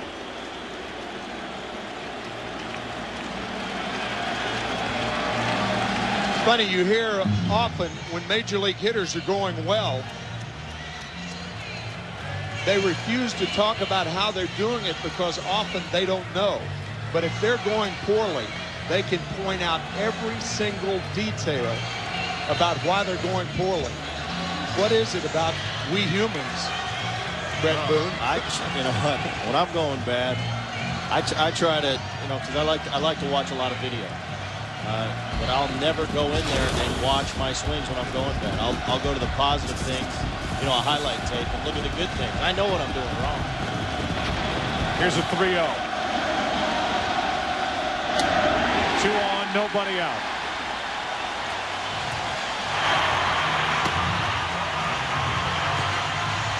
There's your crowd.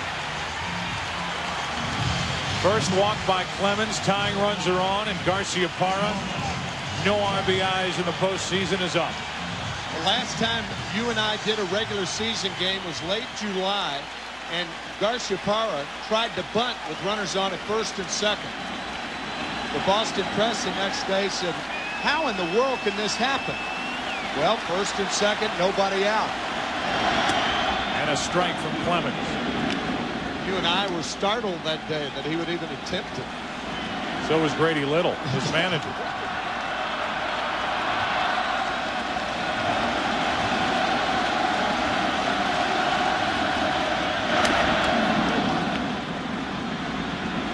No balls, 2 strikes.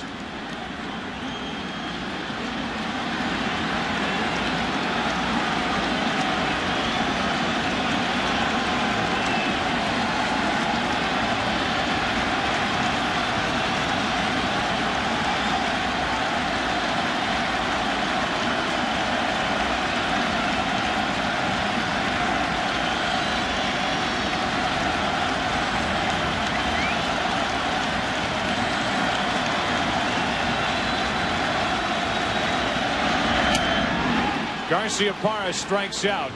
2 on, 1 out. A guy like Roger Clemens can do that to a free swinger like Garciaparra out of the strike zone.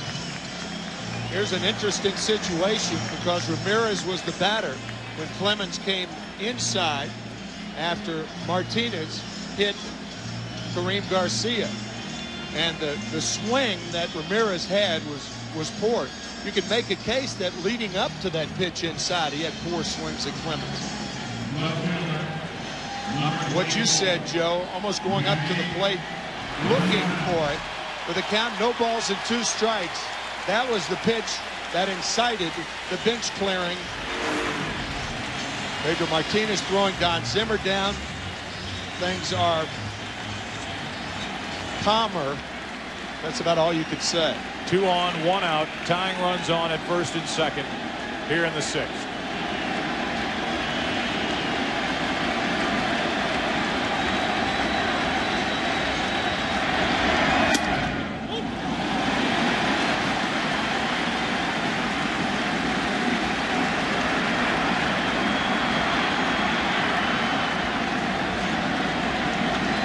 You wonder about the inside part of the plate and off the inside part of the plate with Clemens dealing with Manny Ramirez. Struck him out away in that last at bat, started this one away.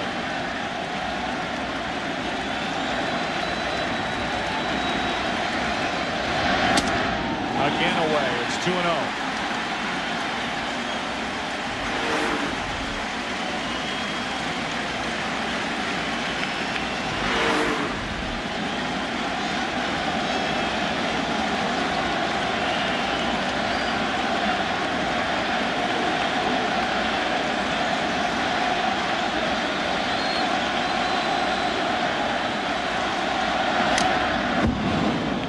rib by Ramirez. 2-1. Contreras and Heredia, a right-hander and a left-hander, getting ready for the Yankees in their bullpen. Clemens, who will retire at the end of the year, he says, on this mound for the final time.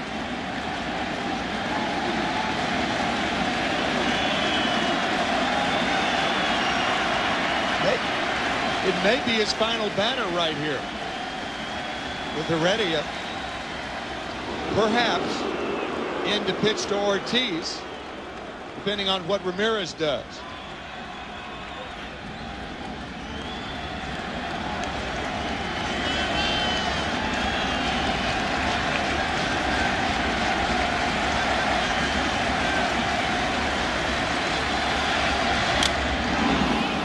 Ramirez chased it, and it's 2-2. Like Ramirez went after ball 3, that ball slightly above the letters.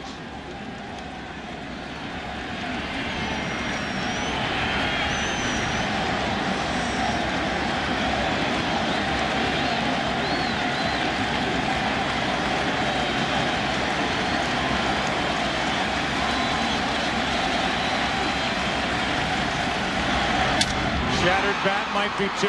Jeter with Soriano in the middle. 6-4-3 double play. Garciaparra struck out. Manny Ramirez grounds into the double play. Clemens and the Yankees pumped up. They lead after 6 by 2. Back after this from your local Fox station.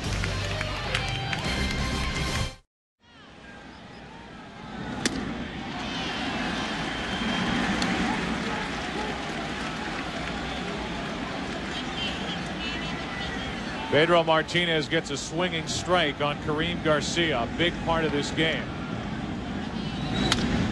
Grounds to Millar, gets a nice hop coming up. And with Pedro Martinez in the neighborhood and Garcia going right by him,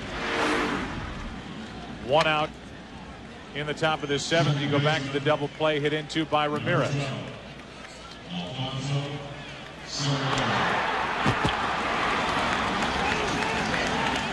Bullpen right now is quiet for the Yankees. They did have Heredia and Contreras loosening during the bottom of the 6th. Clemens may be headed back out there for another inning.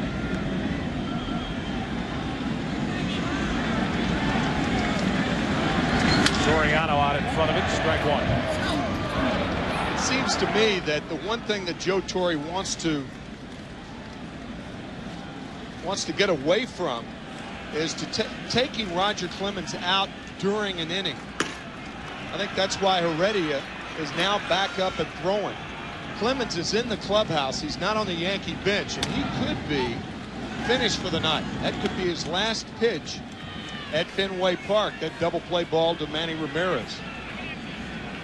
96 pitches on the night for Roger Clemens to this point.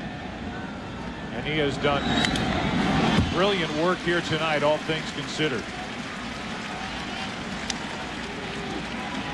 Getting himself focused on the start. All that happened in that 4th inning.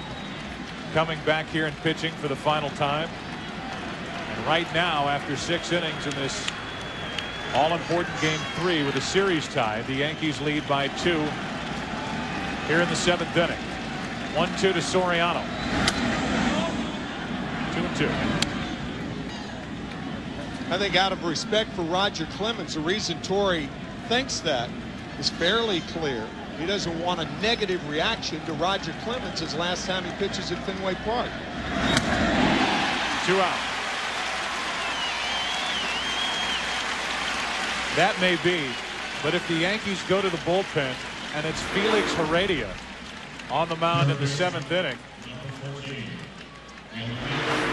you're bringing him in to deal with the left-handed bat of David Ortiz. Then you've got Millar. Then you've got another lefty, Nixon, coming up. You're talking about bringing in a guy that you picked up very late in the season, a guy who's bounced around, a guy who's been good for Joe Torre. But it would be an awful lot to put on Heredia if he's out there for any extended period of time. Well, Ball one misses to Enrique Wilson. Point well taken, but your backup there is Contreras, who's pitched very well. And after Contreras, Mariano Rivera, who could go 2 innings. So we're deep enough into the game to where you have a safety valve for Heredia. And he is perhaps the best safety valve in baseball. Here's a 2-0 pitch. Enrique Wilson takes a strike. The 4th inning, when the Yankees took the lead, a leadoff walk to Posada, a base hit by Nick Johnson, an RBI ground rule double by Matsui. This is to third. Miller with a leap. Good play. Inning is over.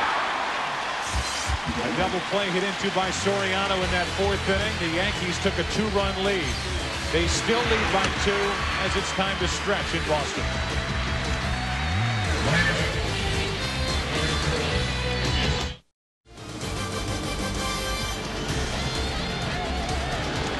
Couple of changes for the Yankees as they take the field. Felix Heredia will come into the game. He's on the mound, and Aaron Boone will come in to play third base. Enrique Wilson is finished, and that means that Roger Clemens is finished.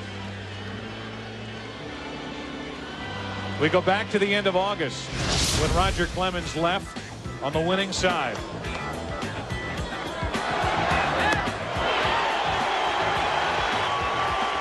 Walking off the field and then acknowledging this crowd here at Fenway Park. A classy move by these fans. And when you talk to Joe Torre about it, he'll tell you it was genuine because, in his words, he didn't walk off the mound as a losing pitcher that day. He walked off with the lead, and it was a nice gesture. Now here tonight, we've had a little bit of everything, but the bottom line is Roger Clemens has outpitched Pedro Martinez to this point, and Clemens has put his Yankees team in a position to win this game and go up 2-1 in this ALCS. If this is his final game at Fenway Park, and he says he will retire at the end of the season, here's the last pitch he'll ever throw at Fenway Park, and the last time he'll leave this field.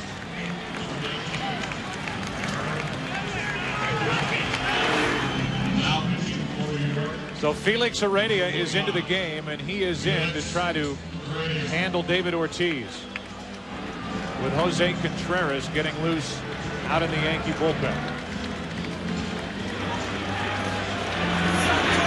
Clemens goes 6, allows 2 runs on 5 hits, walked 1, struck out 7. I think it's also interesting to note that no one is up in the Boston bullpen. And Pedro Martinez in the early innings was throwing right around 86 to 88 miles per hour, but his fastball has been clocked at over 90 since that incident back in the 4th inning. Heredia misses with ball 1.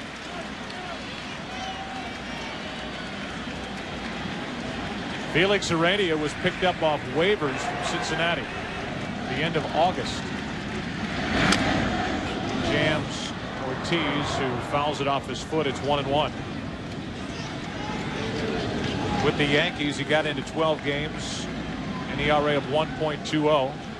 Only pitched 15 innings, but he has shown Joe Torre enough that he and Gabe White, another pickup from Cincinnati, are the 2 lefties, and Chris Hammond, who spent the entire season with New York, has been left off this ALCS roster. There's White.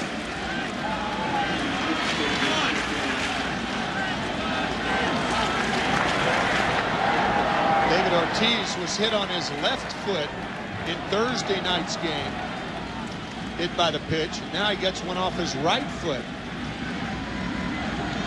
Here's a 1-1. Comes up and catches him in the right leg. 1-2.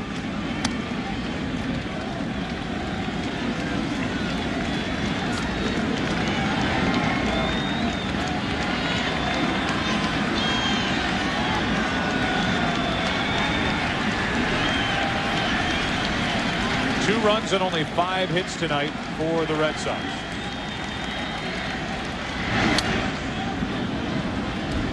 in there and got a pretty good rip.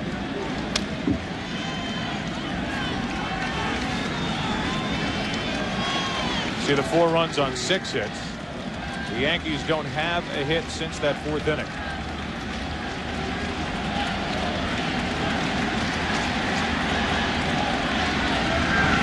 Jack Pedro's been perfect since hitting Garcia, with 2 on, a run home, and nobody out in the 4th.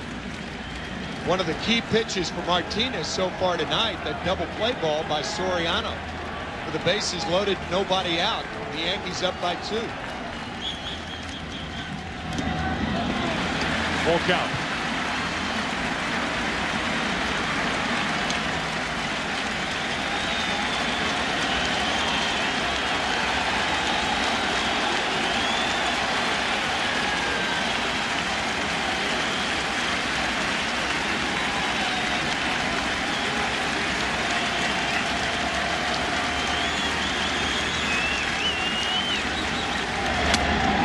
Joe Torre worries about anything with Heredia. He told us before game 1 it's the control. And he walks Ortiz. Millard coming up.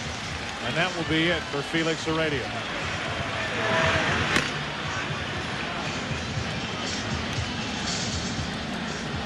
Jose Contreras is coming into this game as Torre will take the ball from Heredia. Millard coming up. Red Sox batting down by 2. Jose Contreras is a rookie here, but he is anything but with all of the big games he was involved with for the Cuban national team. He was heavily courted by the Boston Red Sox. They offered him $27 million. He got $32 million from the New York Yankees, and he has emerged as the primary setup reliever to get to Rivera. He's in this game with a tying run at the plate. Nobody out. Kevin Millard digging his way in. And Contreras has not been in any more of a pressure situation than he is right here. Trot Nixon will follow as this 7th inning belongs to the Cuban-born right-hander. Kevin Millard has faced him twice in this series. He has struck out and popped out in those 2 appearances.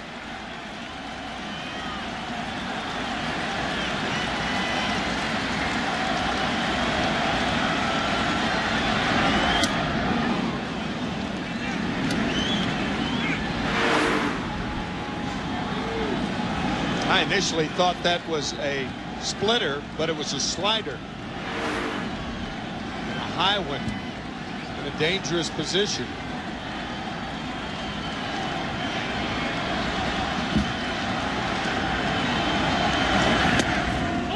The Yankees hold against Ortiz at first, who has no lead whatsoever. You're wondering why Grady Little wouldn't pinch run in this situation. There's a chance that David Ortiz will be up again in the 9th inning. They're trailing by 2, not 1. Line drive, base hit into left center. Ortiz will turn and go to 3rd. Staying at first is Millard with a big hit for the Red Sox in the 7th.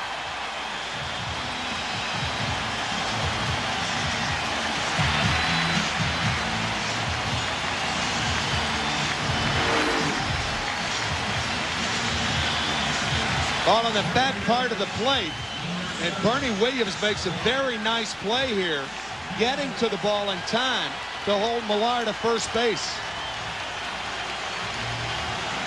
Good base running by David Ortiz.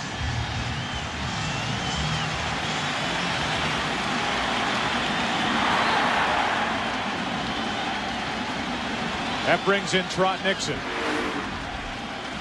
A hero in game 3 of the division series with an extra inning home run to beat the Oakland A's. Tying runs on. Runners at first and third with nobody out in the 7th. And Stottlemyre is going to come out and talk to Contreras. What this is all about is the defense on the infield. To tell Contreras and to make sure he knows what to do with the ball on a ball hit back to him. If he has to come in for a ball, there could be a play at the plate. Slow runner at 3rd. You can see Stottlemyre talking to Posada.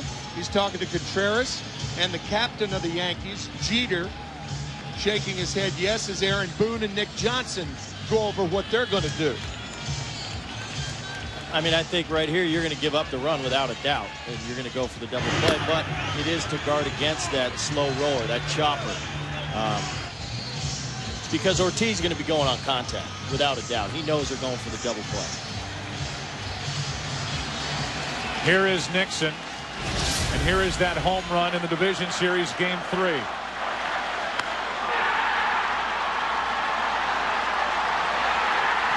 That won the first of 3 in a row against the A's to get the Red Sox to this ALCS.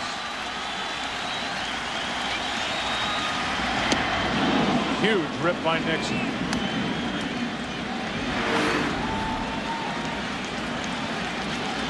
Good fastball, good location.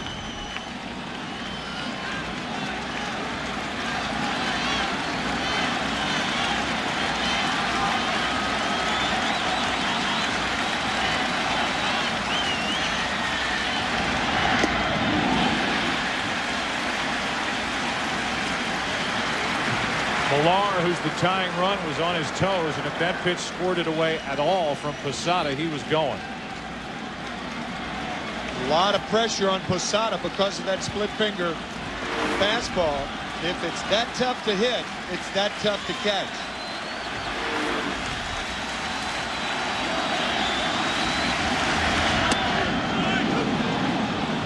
Strike 2.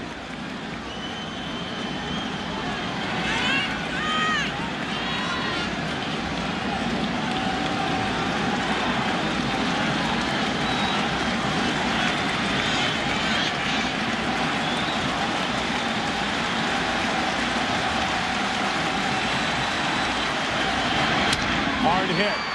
Soriano to Jeter. On to first, double play. A run scores. It's 4-3. So a run is home, but the Yankees get what they want. The double play, and the bases are empty with Miller coming up. I would imagine what this ensures is that Mariano Rivera will be the pitcher in the 8th inning if the Yankees can get out of this inning with the lead.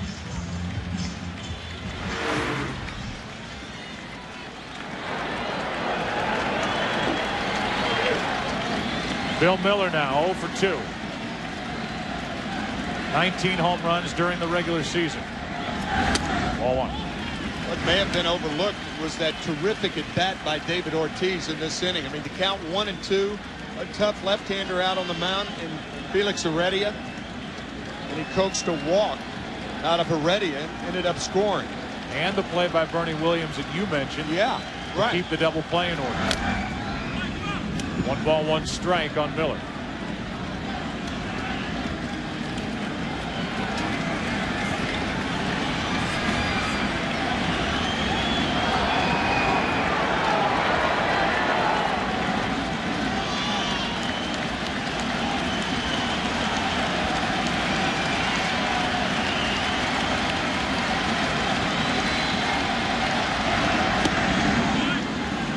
Strike 2.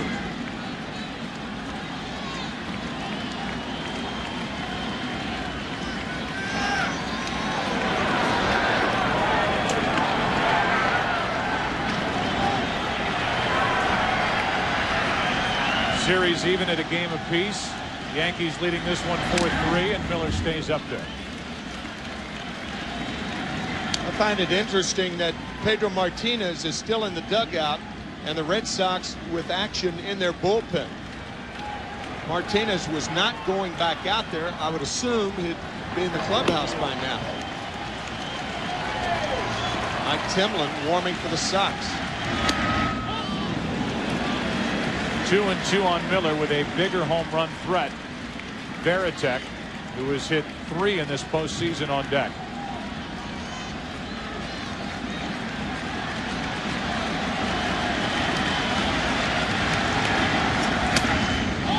Now it's full.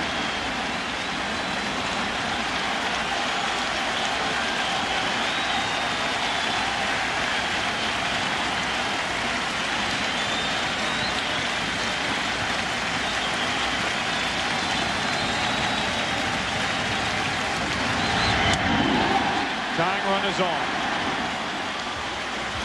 I've got a question, and you guys might be able to answer it. You've seen a lot more Yankee games than me, but would he hesitate, say Varitek were to reach, to use in Rivera to get the last 7 outs? I don't think so. No? Just a question. I'm not sure that Rivera's ever gone more than 2 innings. Don't know right now, but that at least in the closer's role. Right. Yeah, that's right. Perhaps he did it when John Wetman was the closer. Normally it was the 7th and 8th inning for Rivera back in 1996, setting it up for Wetman. But in the closer's role, Check on the runner Miller at first. In case you're wondering, Miller stole 1 base during the regular season. Varitek, in his time with the Red Sox, has had a flair for the dramatic.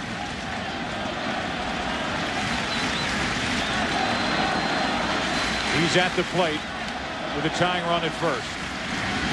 Ball 1. You see Nelson's gotten up, Gabe White's gotten up, so if Varitek were to reach, you're going to see these guys getting loose in a hurry. You asked the question about Mariano Rivera, and we'll say this: he's pitched more than 1 inning in 21 of his 27 career postseason saves. 8 2-inning saves, which is a postseason record, albeit with many more opportunities these days. Here's a 1-0 to Varitek.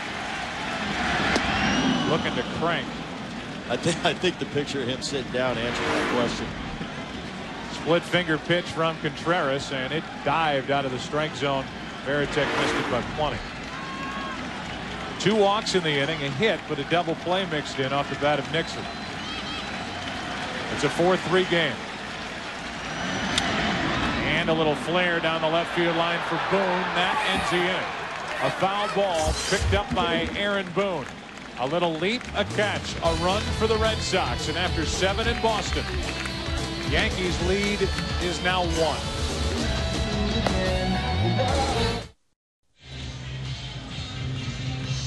Pedro Martinez is finished for the night. He goes the first 7. An ugly 4th inning. The 2-run scoring for the Yankees, and then all that transpired in the top half and bottom half. And he leaves on the short end of a 4-3 score. It's Yankees 4, Red Sox 3. We're in the 8th inning. And Mike Timlin, who's been very good for Boston this postseason, takes over. In fact, his bullpen has been outstanding from game 3 of the division series through now. First pitch is strike. 94 miles an hour to Derek Jeter. Last 14 innings for this much maligned Boston bullpen. Maligned during the bulk of the season. No runs, 4 hits, 15 strikeouts, 4 walks. And Timlin's been right at the middle of all that. Jeter is singled, homered, flied out. Giambi will follow, and then Bernie Williams.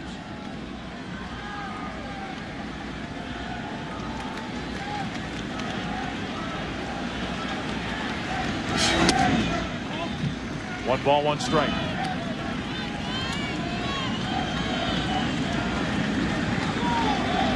The story is in the batter's box and for the Red Sox on their mound, and in the Yankees bullpen on the bullpen mound.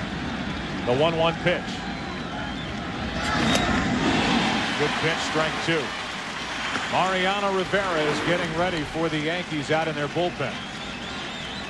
Derek Jeter's had a terrific night, a double, a home run, and robbed perhaps a home run by Trot Nixon. A play that cannot be overlooked his last at bat.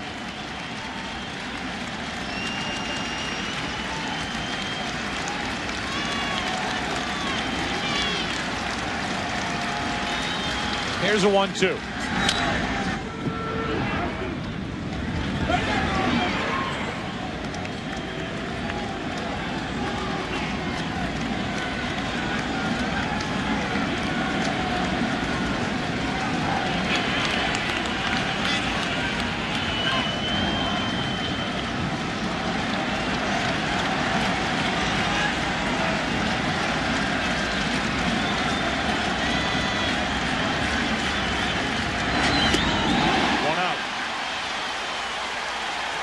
Let's check in with Chris Myers. Chris?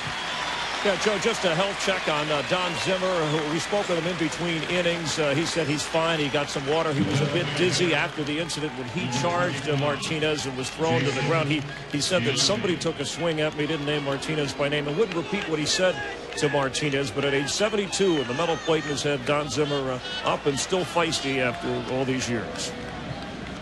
Chris, thanks. That was part of that bottom of the fourth inning when Manny Ramirez took exception to a pitch that was up after both benches had been worn, with Kareem Garcia getting hit by a pitch. Fastball is by the bat of Giambi, strike one.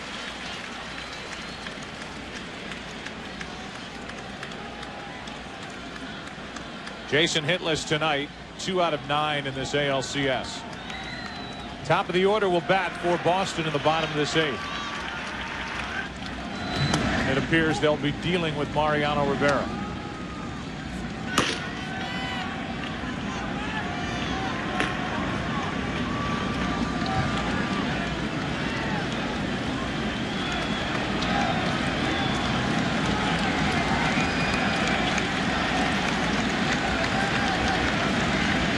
Here's a 1-1.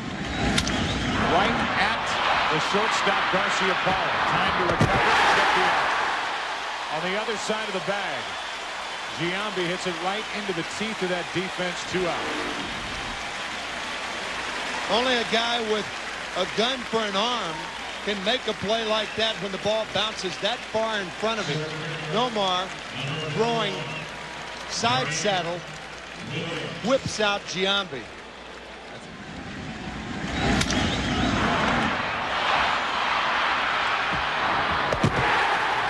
That shift too. That shifty, and Nomar's in a place where he's not used to being. It's a different angle. Ball comes off the bat different ways. With 2 out, nobody on. Bernie Williams hitless tonight, takes a strike. Our game summary brought to you by Nissan. Clemens, an outstanding, strong, composed start here this afternoon and evening.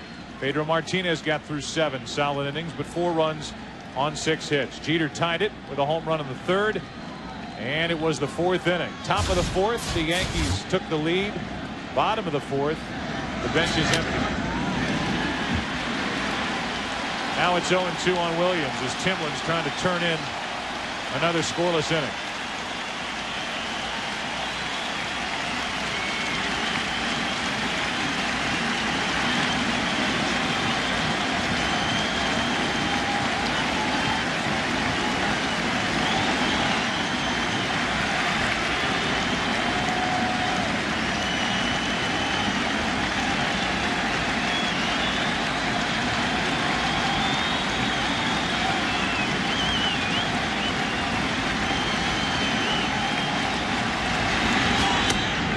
There's Veritek, who's basically standing when the pitch is being delivered by Timlin. That's about the only thing in Jason's arsenal that I do not agree with. The minute you stand up, you are telling the opposing team that a fastball is coming. You're not going to stand up on a changeup or a breaking ball.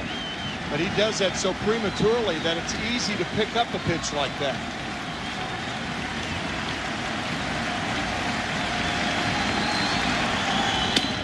Got it. The Yankees have not had a base runner since Garcia was hit by Martinez. Rivera will take over. Top of the order coming up. Red Sox down by 1. Mariano Rivera takes over. You talk about a home field advantage. Rivera, when he comes out of the bullpen at Yankee Stadium, they play Enter Sandman by Metallica to get everybody, including Rivera, pumped up. Here, the crowd just got finished singing Sweet Caroline by Neil Diamond. Talk about polar opposites, and Rivera will crank it up and look for a 2-inning save to try and save it for Roger Clemens. Top of the order coming up. Doubtful that Mariano Rivera, who is from Panama, has ever heard of Sweet Caroline by Neil Diamond. By Neil Diamond. Yeah.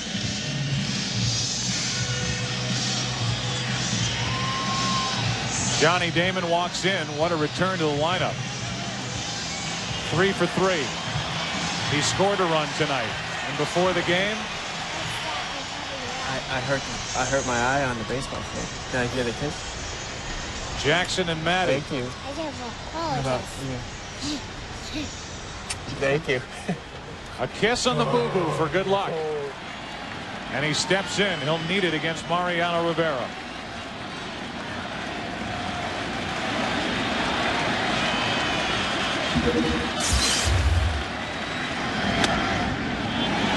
Ball one.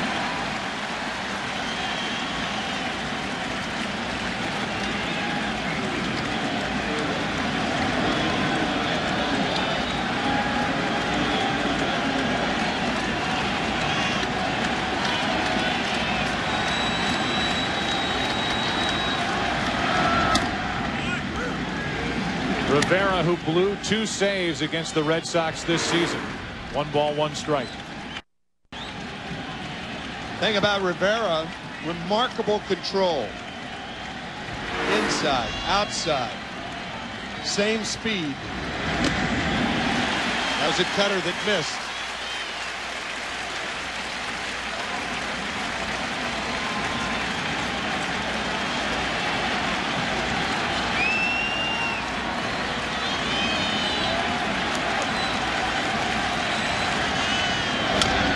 A jam shot. Tough play. Good play by Rivera. 1 out. Tomorrow, Fox NFL Sunday begins with America's #1 pregame show. Then the Bucs, trying to rebound from last week's heartbreaking loss on Monday night, they take on the Redskins. They are off to a good start in the NFC East. To the other New York-Boston battle, the Patriots-Giants. Check your local listings for the game and time in your area. Coverage starts at noon Eastern, 9 a.m. Pacific on Fox. Here's Walker. That was a terrific play by Mariano Rivera, and you can use that combination of athlete and pitcher if you refer to a starting pitcher. Rarely can you do that when you refer to a stopper or a short reliever. Well, you can with Rivera. Great athlete. Strike 1 on Walker.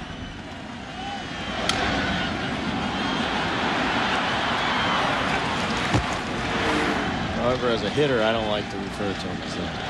I don't like to give him any credit. I wouldn't imagine. The 0-1 pitch. Walker the opposite way to left. How far will it carry? Not far enough, as the left fielder Matsui pulls it in. 2 out. Pedro Martinez takes power away from hitters by changing speeds. Mariano Rivera takes power away from hitters with placement on the plate. You think you've hit it on the sweet part of the bat, but you haven't. There's that ring. There's never that click. He's been remarkable. I mean, everybody talks, we talked about it the other night, the heavy sinker. Well, both his pitches, you got the sinker and the cutter, and that cutter is as heavy as any sinker. And he's the only one I know that's got it. Garciaparra, he's had a frustrating night and series. Tonight 0 for 3. Hit with 2 on. Second and third, nobody out in the first, struck out. Bounced into a force out to end the third. And struck out with 2 on and nobody out in the sixth.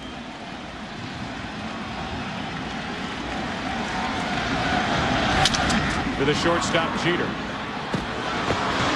Wide throw and out on the tag by Johnson is Garciaparra. That sends this game 3 into the ninth. Yankees still leading it by 1.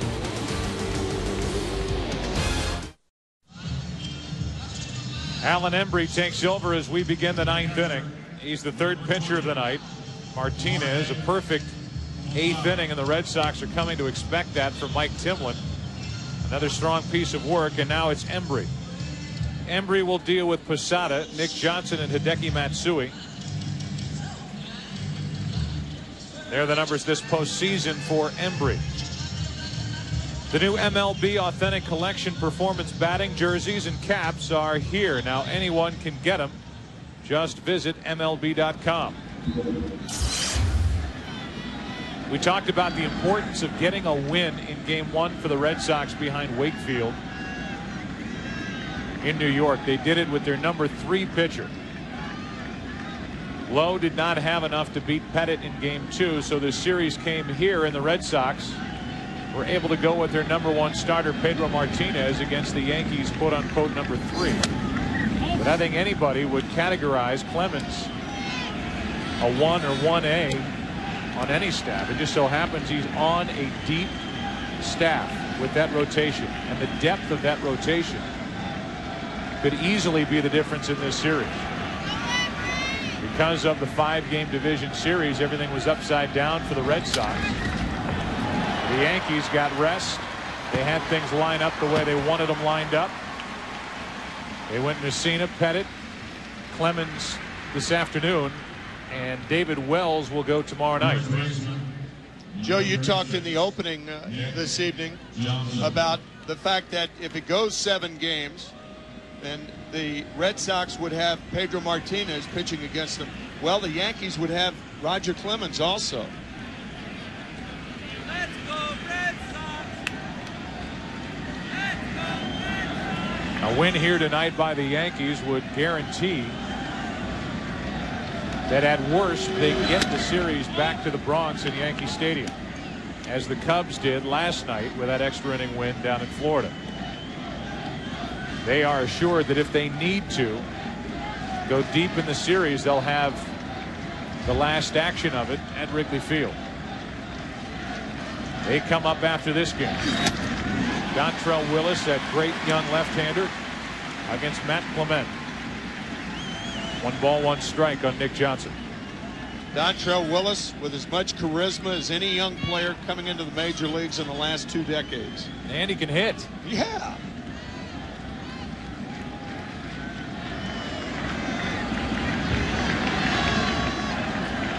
Johnson, a key single in this game. He came after the walk to Posada in a 2-2 game in the 4th inning. And Matsui doubled into right.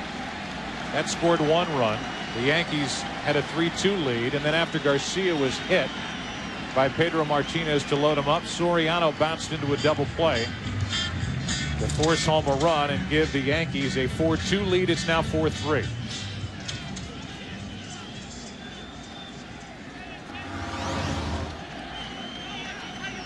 There's the pitching matchup for Game 4 tomorrow night, 7:30 Eastern, right here on Fox. Burkett against David Wells. 1-6 in his career against the Yankees is Burkett. 1-2 pitch. Johnson handles one and lines it up the middle for a 1-out hit.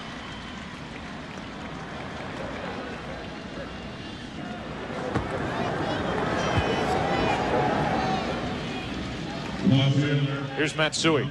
That's one of those hits where you get to first base and you're shaking both hands. Ouch. They hurt a lot worse if it gets caught. That's right. I'm sure they feel fine. Matsui with an RBI double, which put the Yankees on top in that 4th.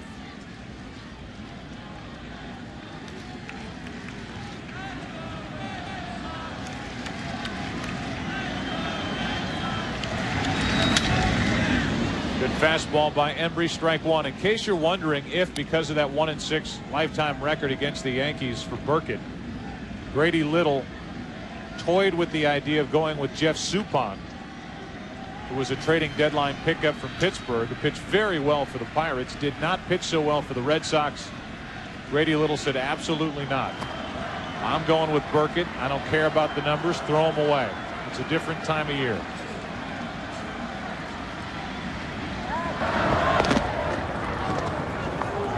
Talked about that Yankee-Red Sox series in late July, but Pedro Martinez went on Friday night. Key series for the Red Sox. They lost Friday night's game with Martinez pitching. Then John Burkett pitched one of the finest games he's pitched in a Red Sox uniform, working 6 innings of scoreless ball against the Yankees. 1 ball, 1 strike.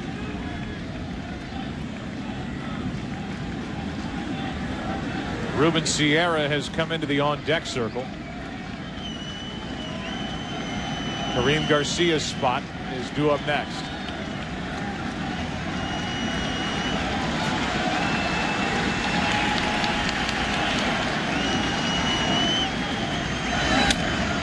Strike 2 on Matsui.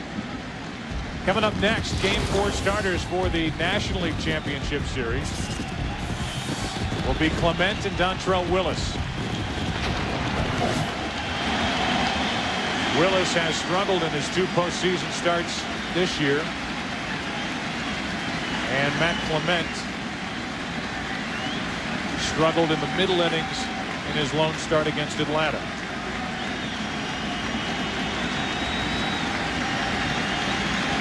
A 1-2 pitch to third. Out. Double play sends Game 3 into the bottom of the 9th. Ramirez, Ortiz, and Millar coming up after this from Miller to Walker. Rivera will head back to work. Who will take Game 3? We'll find out next. You have to play with a 24-man roster if 2 players get hurt, but these are unusual circumstances. This is different. Yeah, it is. Well, Mariano Rivera, who got through Damon Walker and Garciaparra 1-2-3, will deal with Manny Ramirez to start the bottom of the 9th, 4-3 New York here in Game 3. Series tied at a game apiece. Ball 1.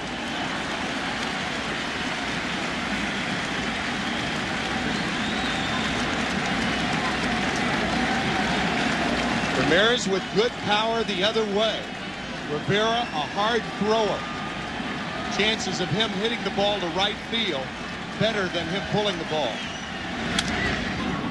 That is toward right, but cut off by Nick Johnson. A flip for the out, 1 away. And the Red Sox are down to their final 2 outs. David Ortiz will walk in, 0 for 2 with a walk and a run scored. Rivera is aiming for his 28th career postseason save.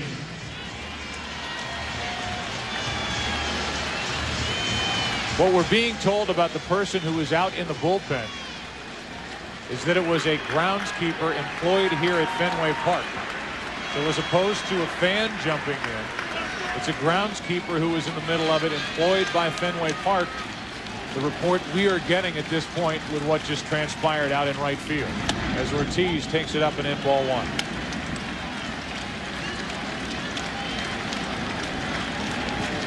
1. Was employed. Right. 1 ball, no strikes, 1 out, nobody on.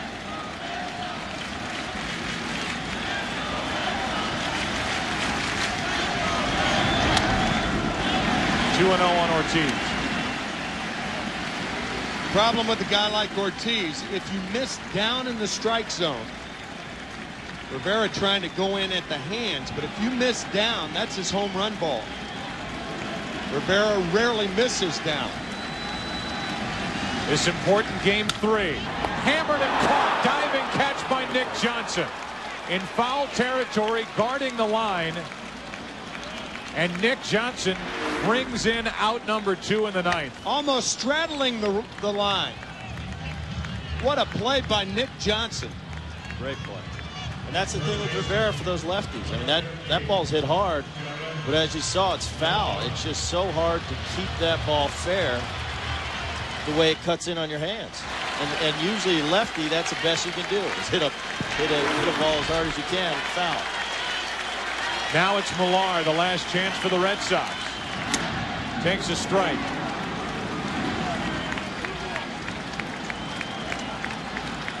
Boston led 2-0 after 1. The Yankees got a run in the 2nd, 1 in the 3rd, 2 in the 4th. It became a 1-run game in the 7th.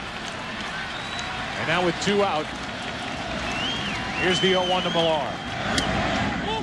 1 ball, 1 strike.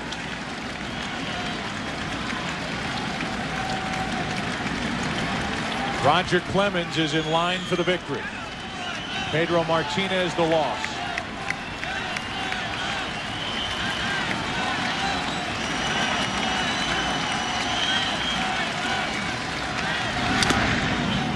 One strike away is Rivera from his 28th postseason save.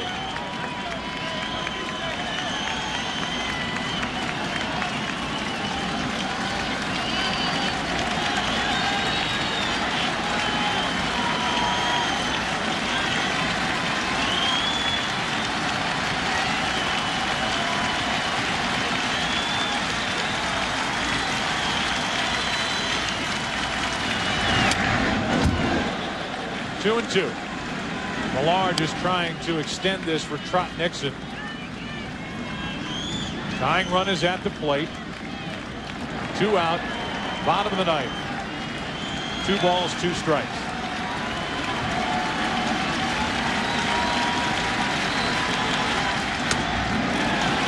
Three and 2.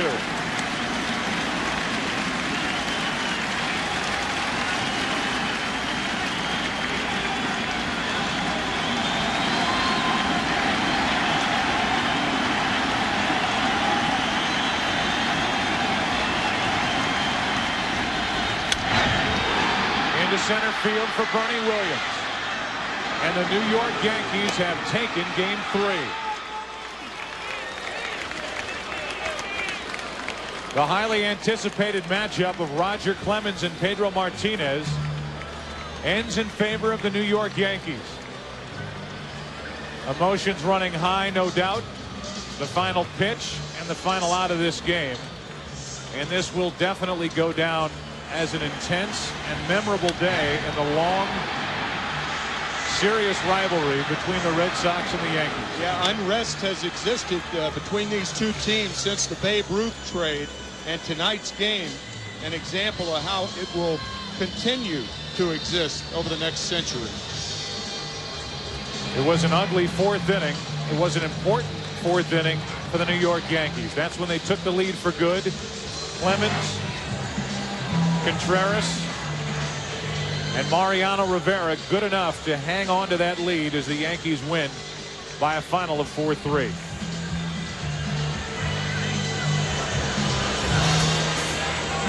Let's check in down on the field with Chris Myers. Chris? With Derek Jeter, congratulations. First of all, how important was this win? Well, it's huge, man, especially playing here.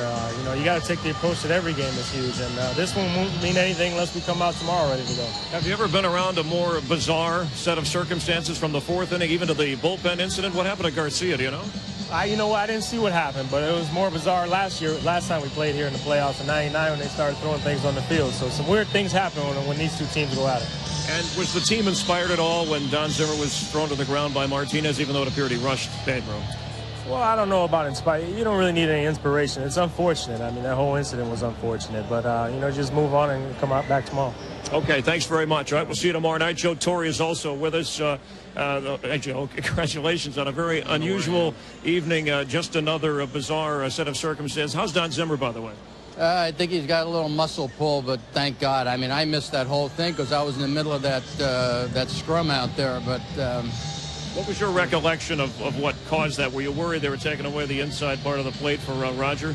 Well, no, you know, I mean, Pedro, and I've been telling, well, it's no secret. He's you know, he could be the best pitcher in baseball, but he hits Kareem in the head, and it's no mistake in my mind. And I always give people the benefit of the doubt. And then, I mean, you can't sit around and just say, okay, you know, do what you want. So I'm just glad that we got through it. Of course, the win was important, but we got through it without getting anybody hurt. Yeah, now, did Roger intentionally throw at Manny, or was that even something Ramirez should have reacted to? I mean, you guys are on television. That ball wasn't even inside. It was high, but it was out over the plate. You know, and I think everybody was sensitive and to what the situation was, and I think we just had some people overreact. How about what happened out in the bullpen with Garcia?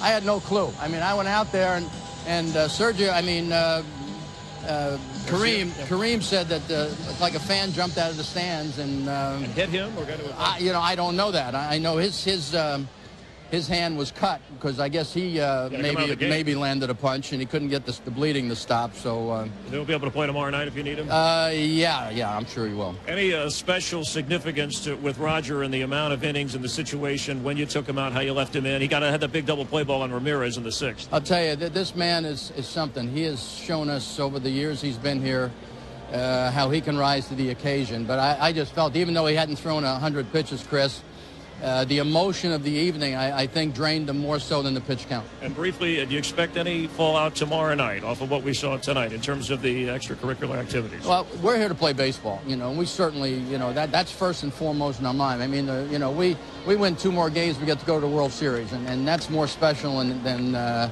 anything else that can happen. All right, thanks for your time. Okay? Thanks, all right, more from the Theater of the Absurd. Let's go back to Joe.